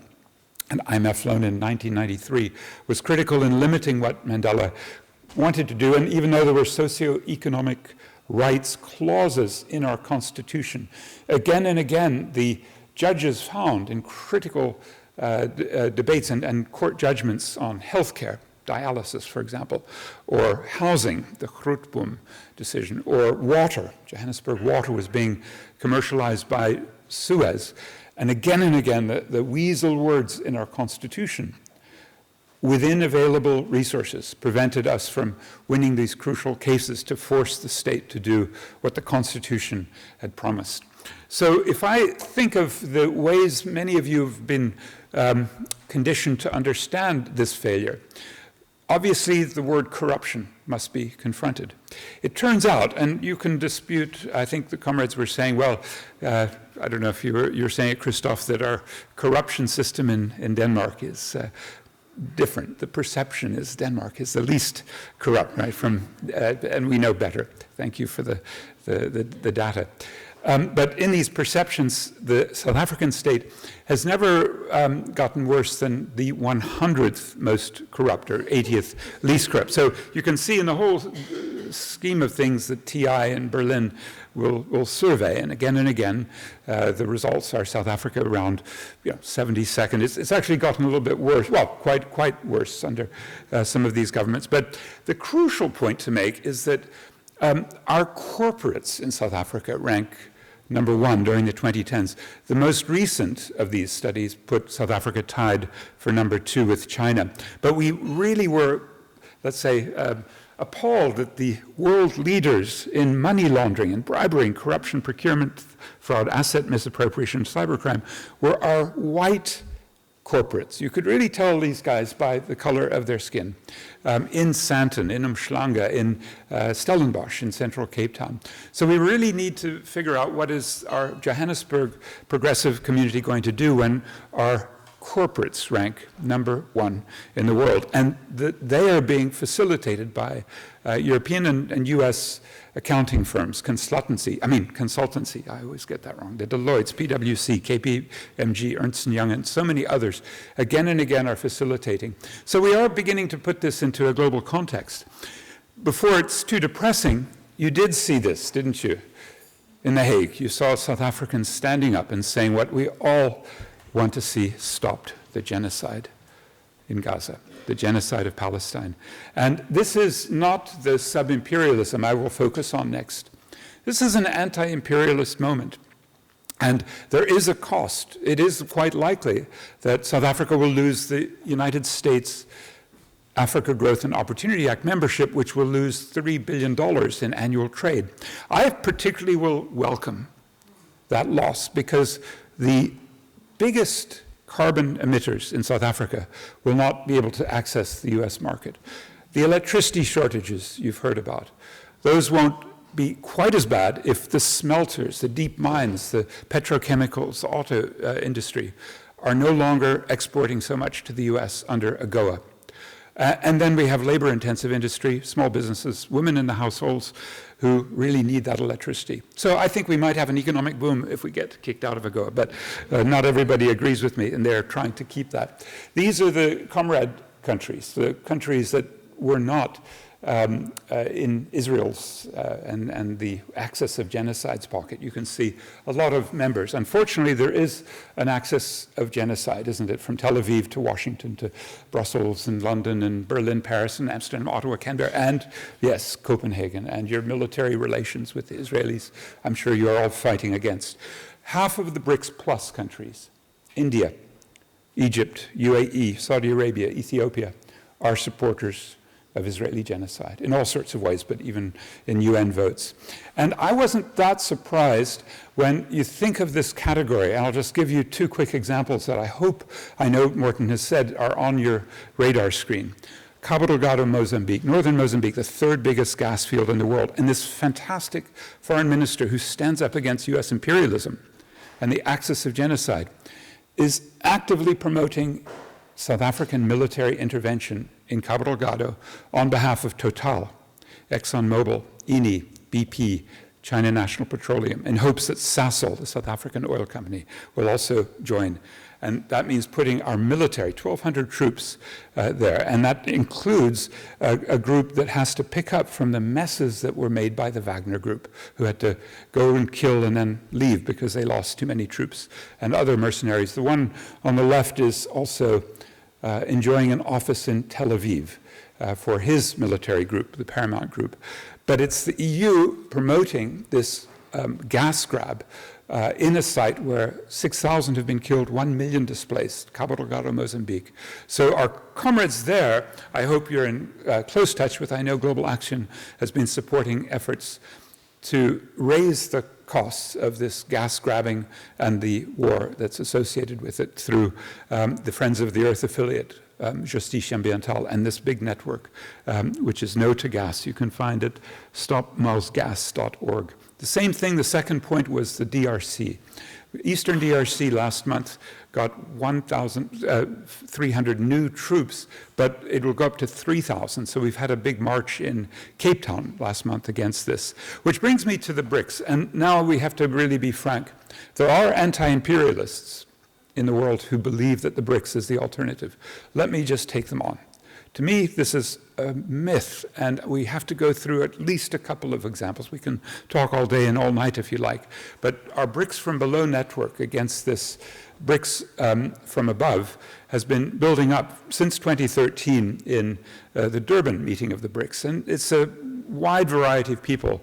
For example, we had about 1,000 people protesting in the August 2023 BRICS summit, concerned about Russia's invasion of Ukraine and violations of sovereignty, the worsening inequality and poverty, the exploitation, the unemployment that are so extreme, the pandemic mismanagement, We can go back to Wuhan itself, looting Africa's resources, climate change, ecocide, violence against women, abuse of high technology, censorship, surveillance, austerity, neoliberalism, the false de-dollarization I'll mention in a moment, human rights abuses, LGBTQI repression, venal corruption, sub-imperialism, and the tyrannies in these BRICS plus countries that have just been invited to join.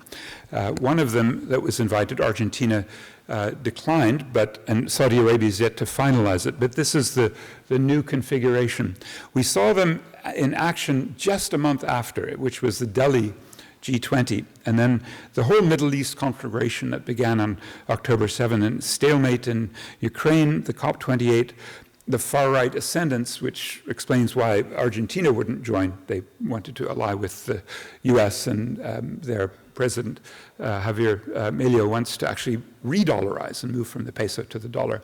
What it's left us with is a strange configuration in the G20, what used to be the G8 when Russia was kicked out after Ukraine's, the Crimea invasion, which is an occasional antagonistic moment or collaboration which would include the rogue sub-imperialists who go against imperialism, which includes South Africa on Israel for sure, Russia invading Ukraine, China in lots of ways that are disputable, and Saudi Arabia, which Biden had tried to increase oil and gas production.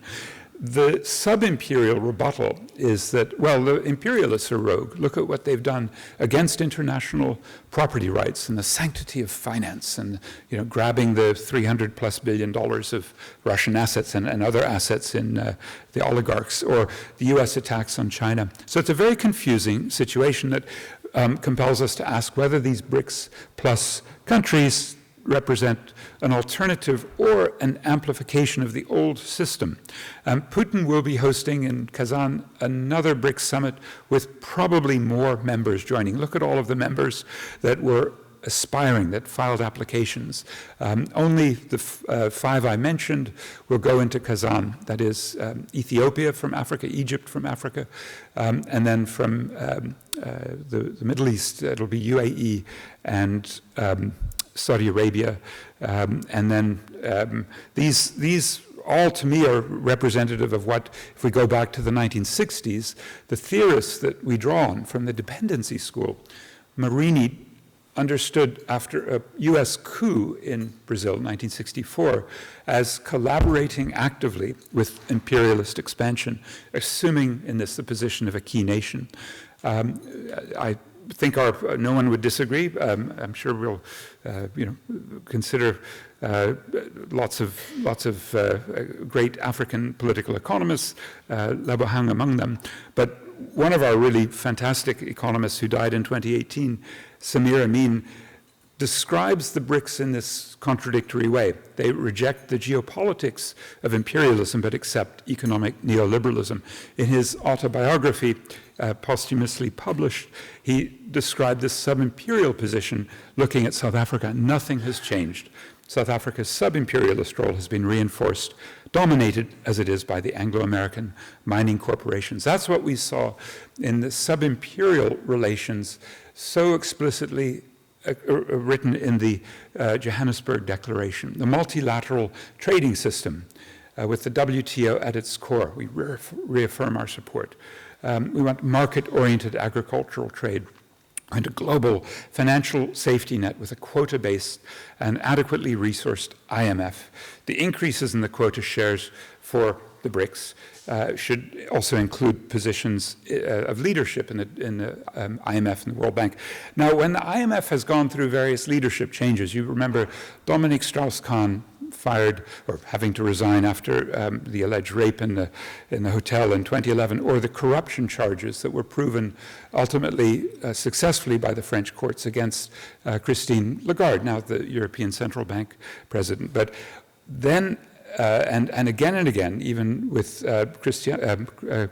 Kristalina Georgieva, the current IMF, the BRICS all supported the existing leadership. And when there was a quota change, in other words, they could then contribute more money and get voting power, China gave in late 2015 37%, Brazil 23%, India 11%, Russia 8%. But who lost in that process? Nigeria lost 41.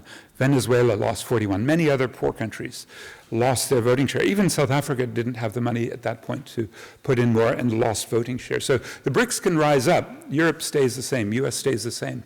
And the countries that are going down as a result of being, they're standing on their head are these poorer countries.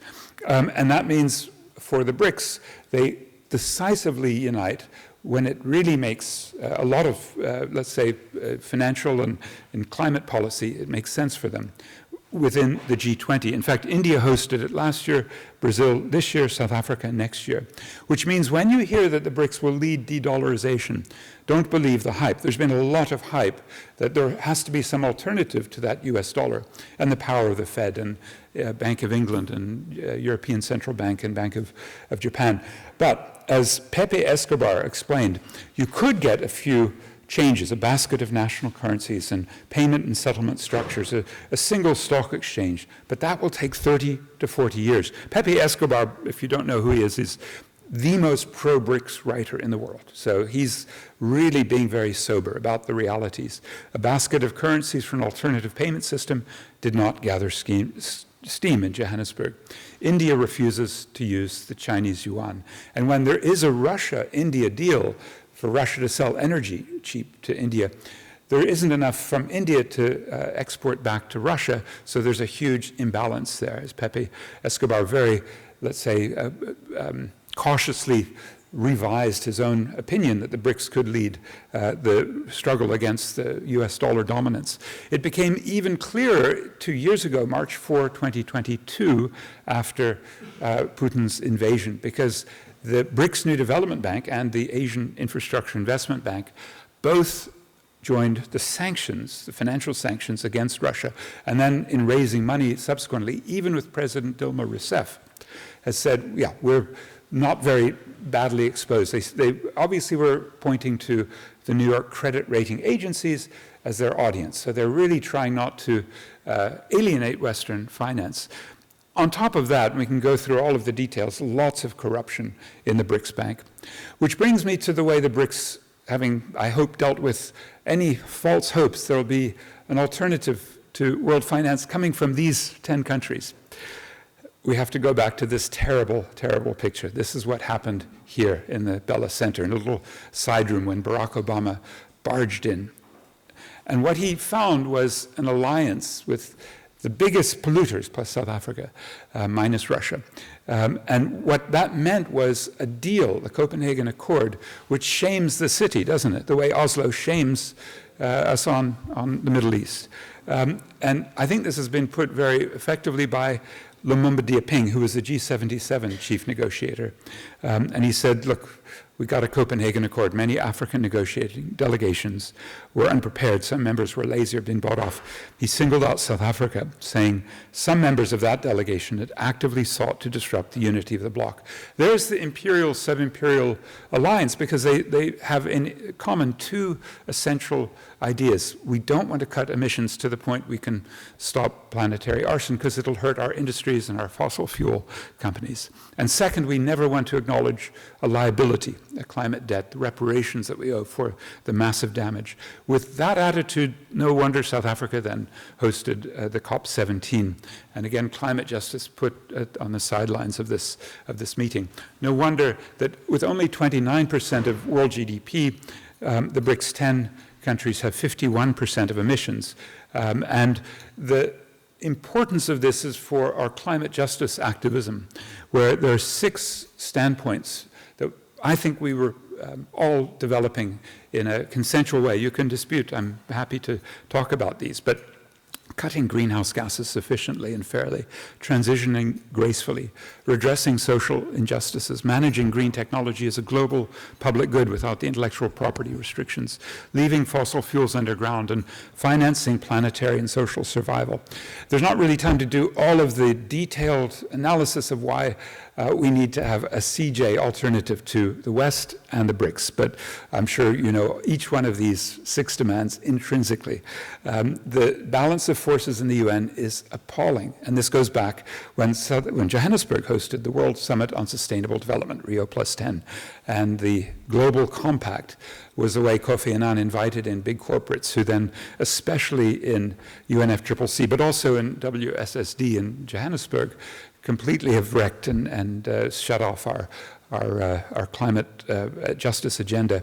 Then we had the denouement of these 2 demands: inadequate cuts in emissions and refusal to pay, and that was the Paris Climate Agreement.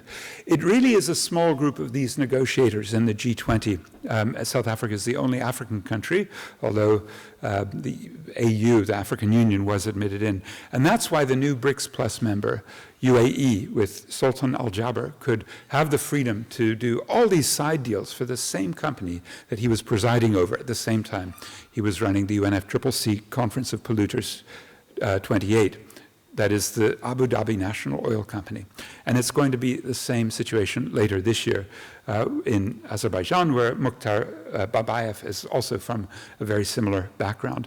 This just transition is the second of these. And if you're thinking that South Africa has led the way because the EU and Germany and France and Britain and the US as 5 separate donors have made concessions with a just energy transition partnership, you have to look closely at the deal, because everybody went to Scotland and then to Sharm el-Sheikh for the COP27 with lots of specific interests. Without getting into all of these, it was an appalling mess, because our national electricity company wants to do a coal to gas, and that's partly because in Europe, there is some notion in your typology or taxonomy, it's called, of what is green, that somehow methane gas is green, even though it's 85 times more potent than CO2 over a 20-year period. But that's the way our ESCOM is going.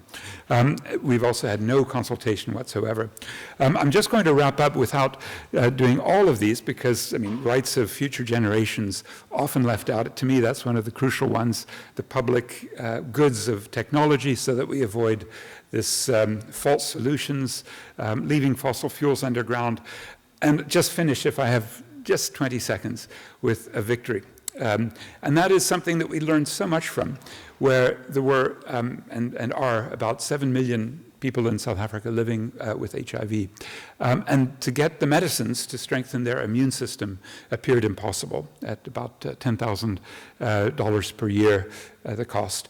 And it was this combination, after President Mandela had left office, joining with the civil society, actually a quite uncivil society group that would do lots of protests and disruptions, the sorts of things we always admire. So the group Treatment Action Campaign, its leader Zaki Ahmed, Vuyiseka Debula, they were fantastic people. And they were able to put enough pressure at the WTO in Doha, of all places, in 2001, to get intellectual property waived on antiretrovirals. And when that happened, you just look at the very last slide, I promise, the very extraordinary turnaround in life expectancy when these medicines became free, literally. They cost $10,000 a year, 1 year, and then, thanks to this victory at the WTO, with a huge alliance, including lots of Danes and the Médecins Sans Frontières and ACT UP in the US, and lots of wonderful people engaged in this struggle. Obviously, we had a big dip in life expectancy during COVID. South Africa had 300,000 excess deaths, but it's the free, locally produced generic versions of the ARVs that continue to keep our compatriots alive. So thank you very much. There are some terrible struggles to wage out there. Don't be confused by BRICS as anti-imperialist, even though you may hear that from some of the so-called campus left. And if you're at all interested in the details, there's my email address. Thank you, comrades. To our next speaker, and our last speaker today, which is Didem Aydurmus, who's a cultural anthropologist, holds a PhD in environmental politics, and is an eco-socialist actively involved in civil society and politics in areas around anti-racism, animal rights, and environment. So with no further ado, Didem, please take the stage. Yes, thank you very much. I'm also very honored. not just to be here, not only Rosa Luxemburg spoke here, but also Lenin. Lenin, I heard, insulted the Danish. I don't know what Rosa did, but one of the things she said was the most revolutionary act is actually talking about the truth, to speak facts. So if you hate something I'm going to say, just think of it as being a revolutionary practice instead of hating me. Sometimes you do have to get your hands dirty. So I actually tried to be a politician for about 5 years, and then I quit. Because I cried a lot. Like other people didn't, but I sometimes, like it was the area of like Zoom. So a lot of times I was so frustrated with my comrades that I turned off Zoom and cried, actually. And part of it is because I'm not tamed down yet. And I think also this is for me, a little bit of a conclusion of today is, let's not be the tame left. Right? Let's take the struggle back. We were earlier talking about the past. I don't have time, don't clap.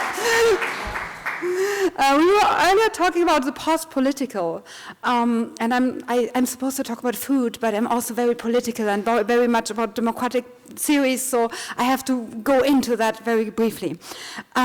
There's Chantal Mouffe, and she's talking about also post-democracy. And post-democracy is a time when politics becomes all about management and not about fighting for values.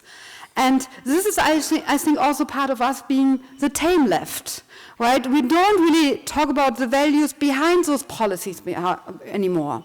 And I want to encourage you all to do it a little bit more. So I'm actually talking about food, because I'm scared that we are not going to have any food. And parts of it is also for us Europeans, we have all these full supermarkets. So as a left, we forgot all about food. We think food inequality is something somewhere else, right? Again, like poor Africans. They don't have anything to eat. But in the meantime, a lot of people can't afford proper food in Europe, right? There's empty calories. Like people might be eating, but they eat noodles. In Germany, I read that actually parents go hungry at night so they can feed their children. So food inequality is something that touches us all. And also, if we do have enough money, our imperialist lifestyles, right? The way we produce food. We had this example where we were like talking about Ukraine, Russia, right? The wheat production. And this also happened for our leftist politicians, and this was also part of me getting sick with them, because they just cheered into like, oh, Africa needs this wheat from Ukraine. But then when you look at actually global wheat production, no, the problem is actually we feed this wheat to animals, and then we don't have enough left for everybody else. So I would always put people first. But we don't. We put our greed first. We put our greed first for certain products. So there's this indirect effect of how we produce and eat food, which is in our imperialist lifestyles.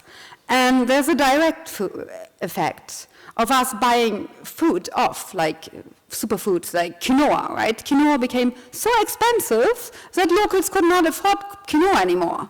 So there's global market issues with this too. And I don't know who saw that. I think it was Ghana and Ivory Coast. They said fuck off to Switzerland. They said, oh no, we're not gonna give you the beans anymore. We are doing the manufacturing process ourselves now. So there's lots of interesting things also happening about food, and lots of lies. And like when I think Nestle, I think slave labor. And I can't dissociate this anymore. And we shouldn't. Because our daily practice, and a lot of times as leftists, we're like, oh, it's the system's fault. And then we excuse anything we do, right? We have unions fighting for McDonald's to stay open because there's workers working there. We don't question the work conditions, we don't question where the food comes from, how the food is produced, and we don't question even the actual effects on health. Right, and there I'm actually a strong state leftist. I want to forbid some certain practices, some sugary stuff, advertisement about food, because there's lots of false advertisement. And here comes ideology in again, because today I pretty much think we should talk more about ideology, because anytime as leftists we leave a space open and say, oh, this, you should like freely think about this, capitalism doesn't. They make advertisement, right? So lots of people don't even get to know what food is good and what food is not good, because it feels a little bit patronizing to talk about like, okay, this burger, it's shit. It's shit for everything. It's shit for the animal. It's shit for the people that work for it. It's shit for for climate change and so on. And in the meantime, everywhere on TV, I actually don't have television, but everywhere on advertisements we see the big companies saying greener. They don't say it's sustainable, they say it's more sustainable. Because then it's not actually a lie, but it gives people the perception they can actually buy something more sustainable. So I would advocate for us being more communal about it. I'm actually like a third culture child, so I have this community-oriented part of me, and then I'm grown up in Germany, so I have this individualistic part in me where I'm like, I should not interfere and say anything, but then the other side says like, oh no, we are all responsible for each other. We are like humanity, we are common. And there I'm all in love with this Ubuntu concept, like I cannot be alone, like I'm me because of you. So I think also in our daily practice we have to get back to take responsibility, but also take responsibility for others. Like the most insane parts I see like in like China, for instance, when somebody gets run over by a car and nobody helps, right? And that's really bad, okay? This is like an extreme example, but I think also in our daily lives there's small practices where we like have this individualist culture taught also as leftists, and where we forget that maybe this is the time I should be offering help. Maybe it's difficult to find the balance between a patronizing way of actually offering help and a way that is actually helping with emancipation. Because for emancipation I need knowledge. And we have this idea, and I blame those white man enlightenment thinkers, okay? We have this idea of everybody can have reason and everybody should be like coming to this conclusion by itself. But the best way I work is interactive. The best outcome I have when I talk to other people, and then I become like, get this better ideas, right? It's not always the best to like interact, but it can be so collaborative than if I try to figure out something by myself. Also, why should I try to figure out something by myself if somebody else already knows it, right? It's kind of like, why should I start from the very beginning? So when we look at food, right, it's a human right. It's the most essential human right, and as leftists we kind of forget it. When we talk about like taking back power, we talk about big electricity companies, we talk about maybe housing, but why is our food production actually, why does it have to be profit-oriented, right? I mean, we all know capitalism told us that you have to make money with food, but does it have to? And I think, first, it shouldn't and it can't. Because we have all these changes, right? Our environment changes. So farmers rightfully protested because with making good food, you can't make any money, right? They are also kind of locked into like a certain track. So even though they might know, oh, my soil could produce this very valuable veggie, well, they at the same time now are thinking about putting photovoltaic onto their fields. So there has to be emancipation on both sides. We have to get our food system out of this profit orientation, because otherwise we're all going to starve. Right? We already have rich countries where people, let's say, they're not really starving, but when you look at like somebody who eats empty calories, it does cut off the years, right? It's good, obviously, for McDonald's, right? Where I was supposed to also talk about big companies, so I'm talking about McDonald's.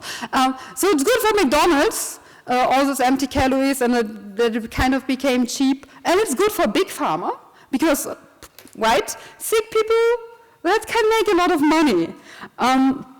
So we have to look at this from like multiple angles, and not just like it's life quality, it's also IQ actually. And that's like one thing that like really disturbed me years ago. I read that on average, children that are not fed well lose 10 points in intelligence. So even when we talked about earlier this equity and equality, right? In order to get to equity, we have to give the possibility for everybody to be well nourished, right? Not just fat, not just have full stomachs, but being actually well nourished. And the good news is there is enough for everybody. Even when we organically farm, because we throw away so much, it's a redistribution problem. As leftists, actually, that's a very good thing for us. It's not a problem about not having enough. It's not a problem about technology. It's actually a problem about how we redistribute.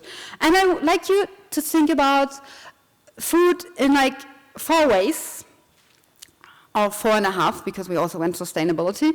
When we think about what leftist food politics should look like, number one, like the priority, we need to produce enough nutrients. In Europe, we don't really do that, or we do it with like semi-slave labor. Think of southern Spain, who works on the tomatoes. And we have to think of this like production of sufficient nutrients, and earlier somebody said we should localize everything. I disagree. Okay, we have to see it in different ways. Some things Southern European countries can better produce. Some things were better produced in Northern European countries, and we do need like sufficient nutrients of all. So actually in this field, for some products it makes sense to have it very local, and in some areas we do need to have like exchange of nutrients. So number one, production of sufficient nutrients. Number two, there has to be access locally, okay? Not necessarily being locally produced, but everybody has to be able to access it. And we hear in the US of like food markets close, because also very interesting, the profit margins are very, very limited in food production. So we have to have access locally. So we have to organize somehow how the access comes locally. And then third, affordability. Now again, I'm speaking about big corporations. Have you seen that actually the CEO of Kellogg's said about inflation that, okay, well, there's inflation. What about substituting dinner for Kellogg's? Like, I mean, it's not even food, right? It's a dessert. Cornflakes is a dessert. So anybody who has cornflakes for breakfast, go ahead, but knowledge part, you should know it's trash. It's not sufficiently valuable at all. So that was number 3, right? Affordability. It's a human right. Number 4, and now the strong state leftist comes in again. Ideally, we want our food policies to produce good choice. I mean, I want people to be able to eat some trash. I'm a trash vegan, okay? I eat a lot of trash. But I at least know. So I want people to make a conscious choice about, do I put trash in my body or don't I? And again, anytime we don't talk about what's good or not, advertisement will tell people what could be good or what they can produce cheaply.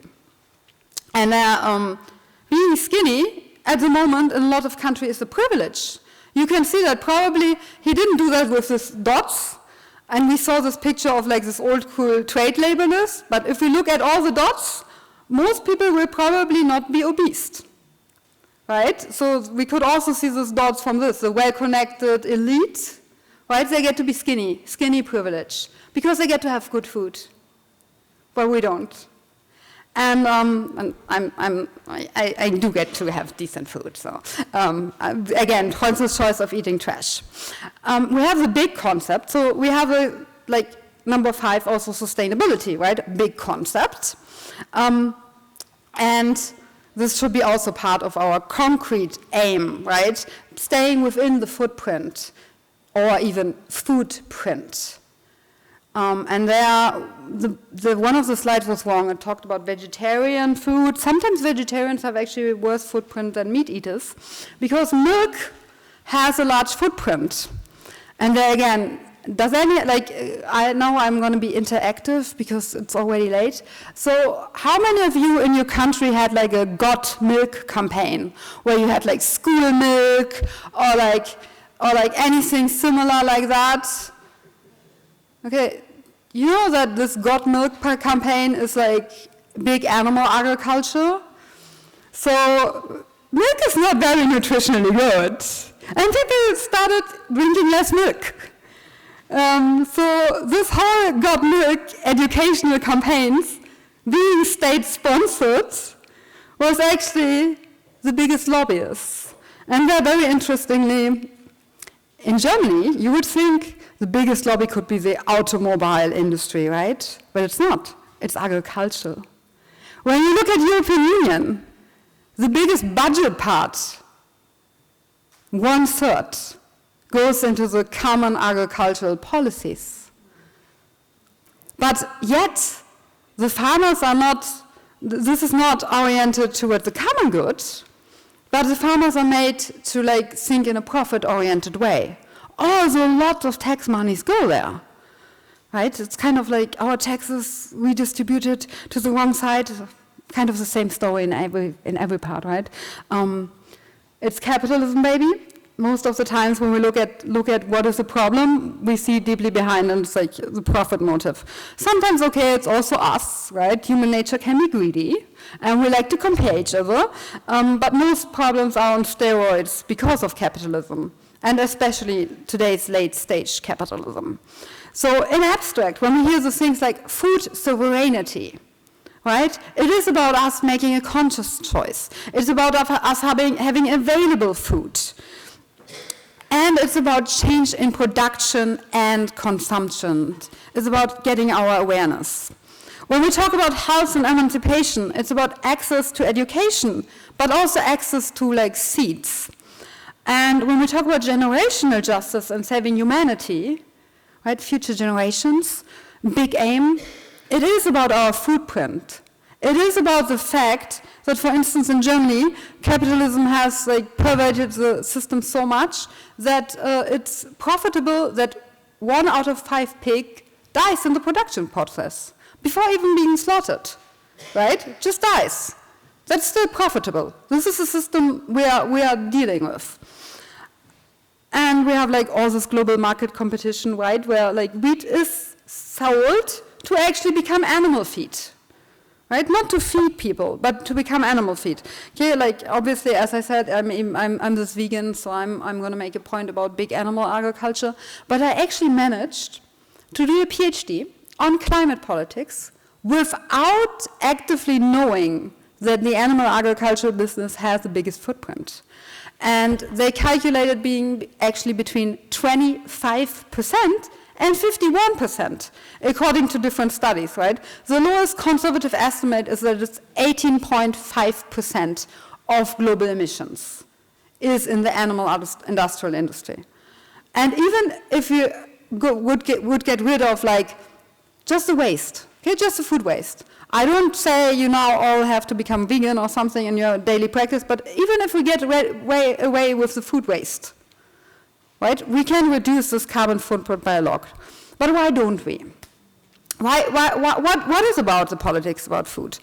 And here I think it's a little bit dangerous to also trust democracy in capitalism, because we are convenient animals, right?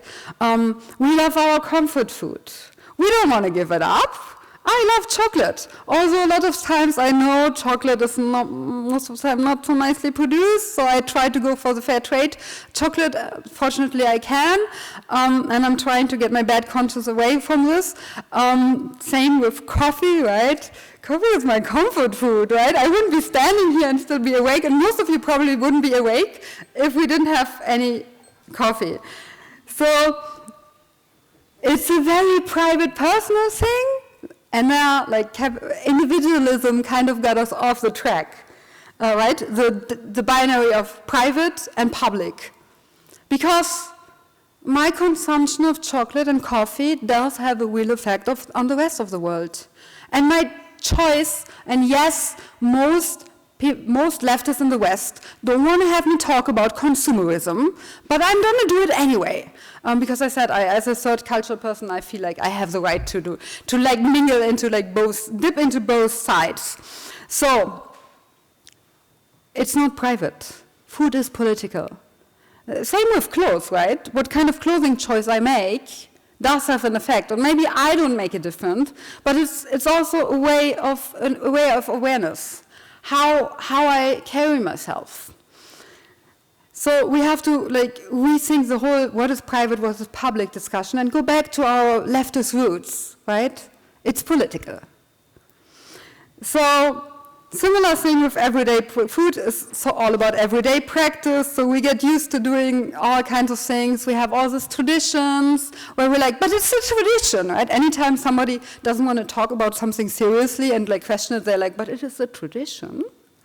And traditions were invented. There's no, I mean, where would they come from? It's not that they're natural facts. We have all those habits, and it's very hard to get rid of them. And also there's obviously speciesism, right? There's obvious racism, and there's also speciesism, which I'm so glad Angela Davis recently, like a couple years ago, she declared that she's vegan, and that this is, for her, this is like one of the points where capitalism shows one of the grossest effects, right? We're taking the food from global markets away and gives it to animals, and then we're going to torture the animals. So the whole system of actually oppression is connected. When I look at the economics, and we all saw a lot about economics,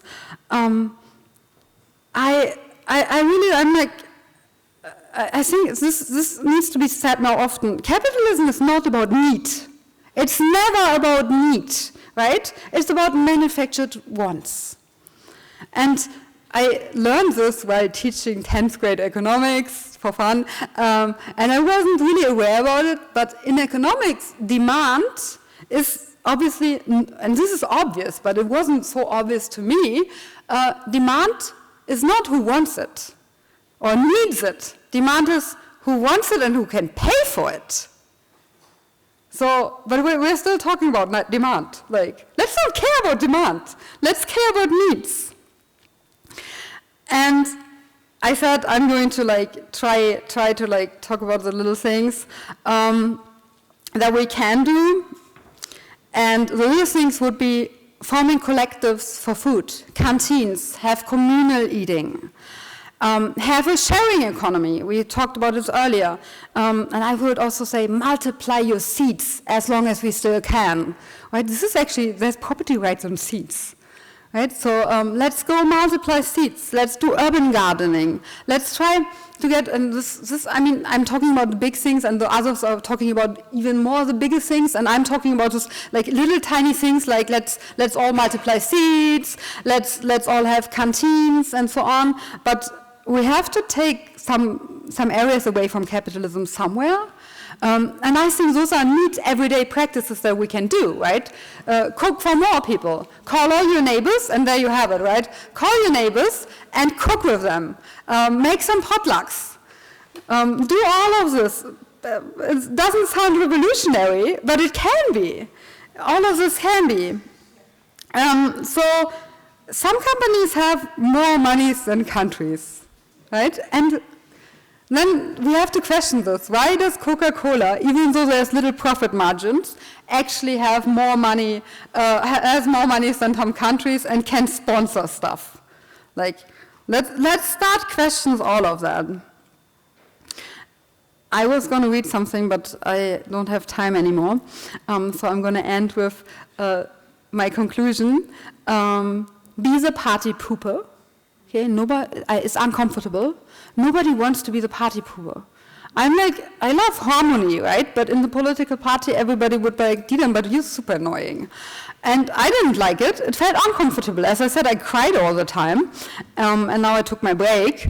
But be the party pooper. Food is political, right? And it should be about need, not greed. And I heard earlier, there's power in alliances, you said it. And I think food is a wonderful field. We can actually have alliances. Go to the next farmer and talk to them. Go what they grow and be like, I'm interested in eating this. Like, let's get rid of the middleman. Let's get rid of the markets. Right, and there I'm like totally local. Let's go talk to our farmers. Let's try to find alternative structures of marketing. And there I'm like very happy that there were so many South Africans today, because go and learn from other places how food can be marketed without those like big food supermarkets. And now my very last sentence, almost last sentence. Number one, point out that billionaires are disgusting. Nobody can be a billionaire from their own labor. So like, let's really say that. It's disgusting. Anytime I talk about anybody aspiring to be a millionaire, no. If I ever have that much money, I want to share it. I will never get there. And for me, I have this, and there is also populism. Let's be populist. It's an instrument. The content is important. It's not important like which instrument we use. If you use a hammer for murdering people, a hammer is bad. If you use a hammer for building a house, a hammer is a good thing. So same with populism. And I'm going there because I'm emotional. And let's not disregard emotions. The powerful do get to be that. If I'm in charge and have everything under control, it's very easy for me to not be emotional and to be like, oh, don't be so emotional, Didem. Why are you crying? You're always so emotional, right? It's very easy when I'm in charge to tell somebody else not to be emotional. So let's actually utilize this anger and get rid of those enlightenment thoughts that think reason and emotions are two different things, because they're not. I am reasonably angry, right? I should be angry when I read, like, I was just reading with Tutu and Fanon and so on, so I get angry. And there's this song from Bettina Wegner, who's like from the 80s, leftist, and she's sad anyway, but if enough people can be sad, we can be angry together and we can actually change something. Thank you.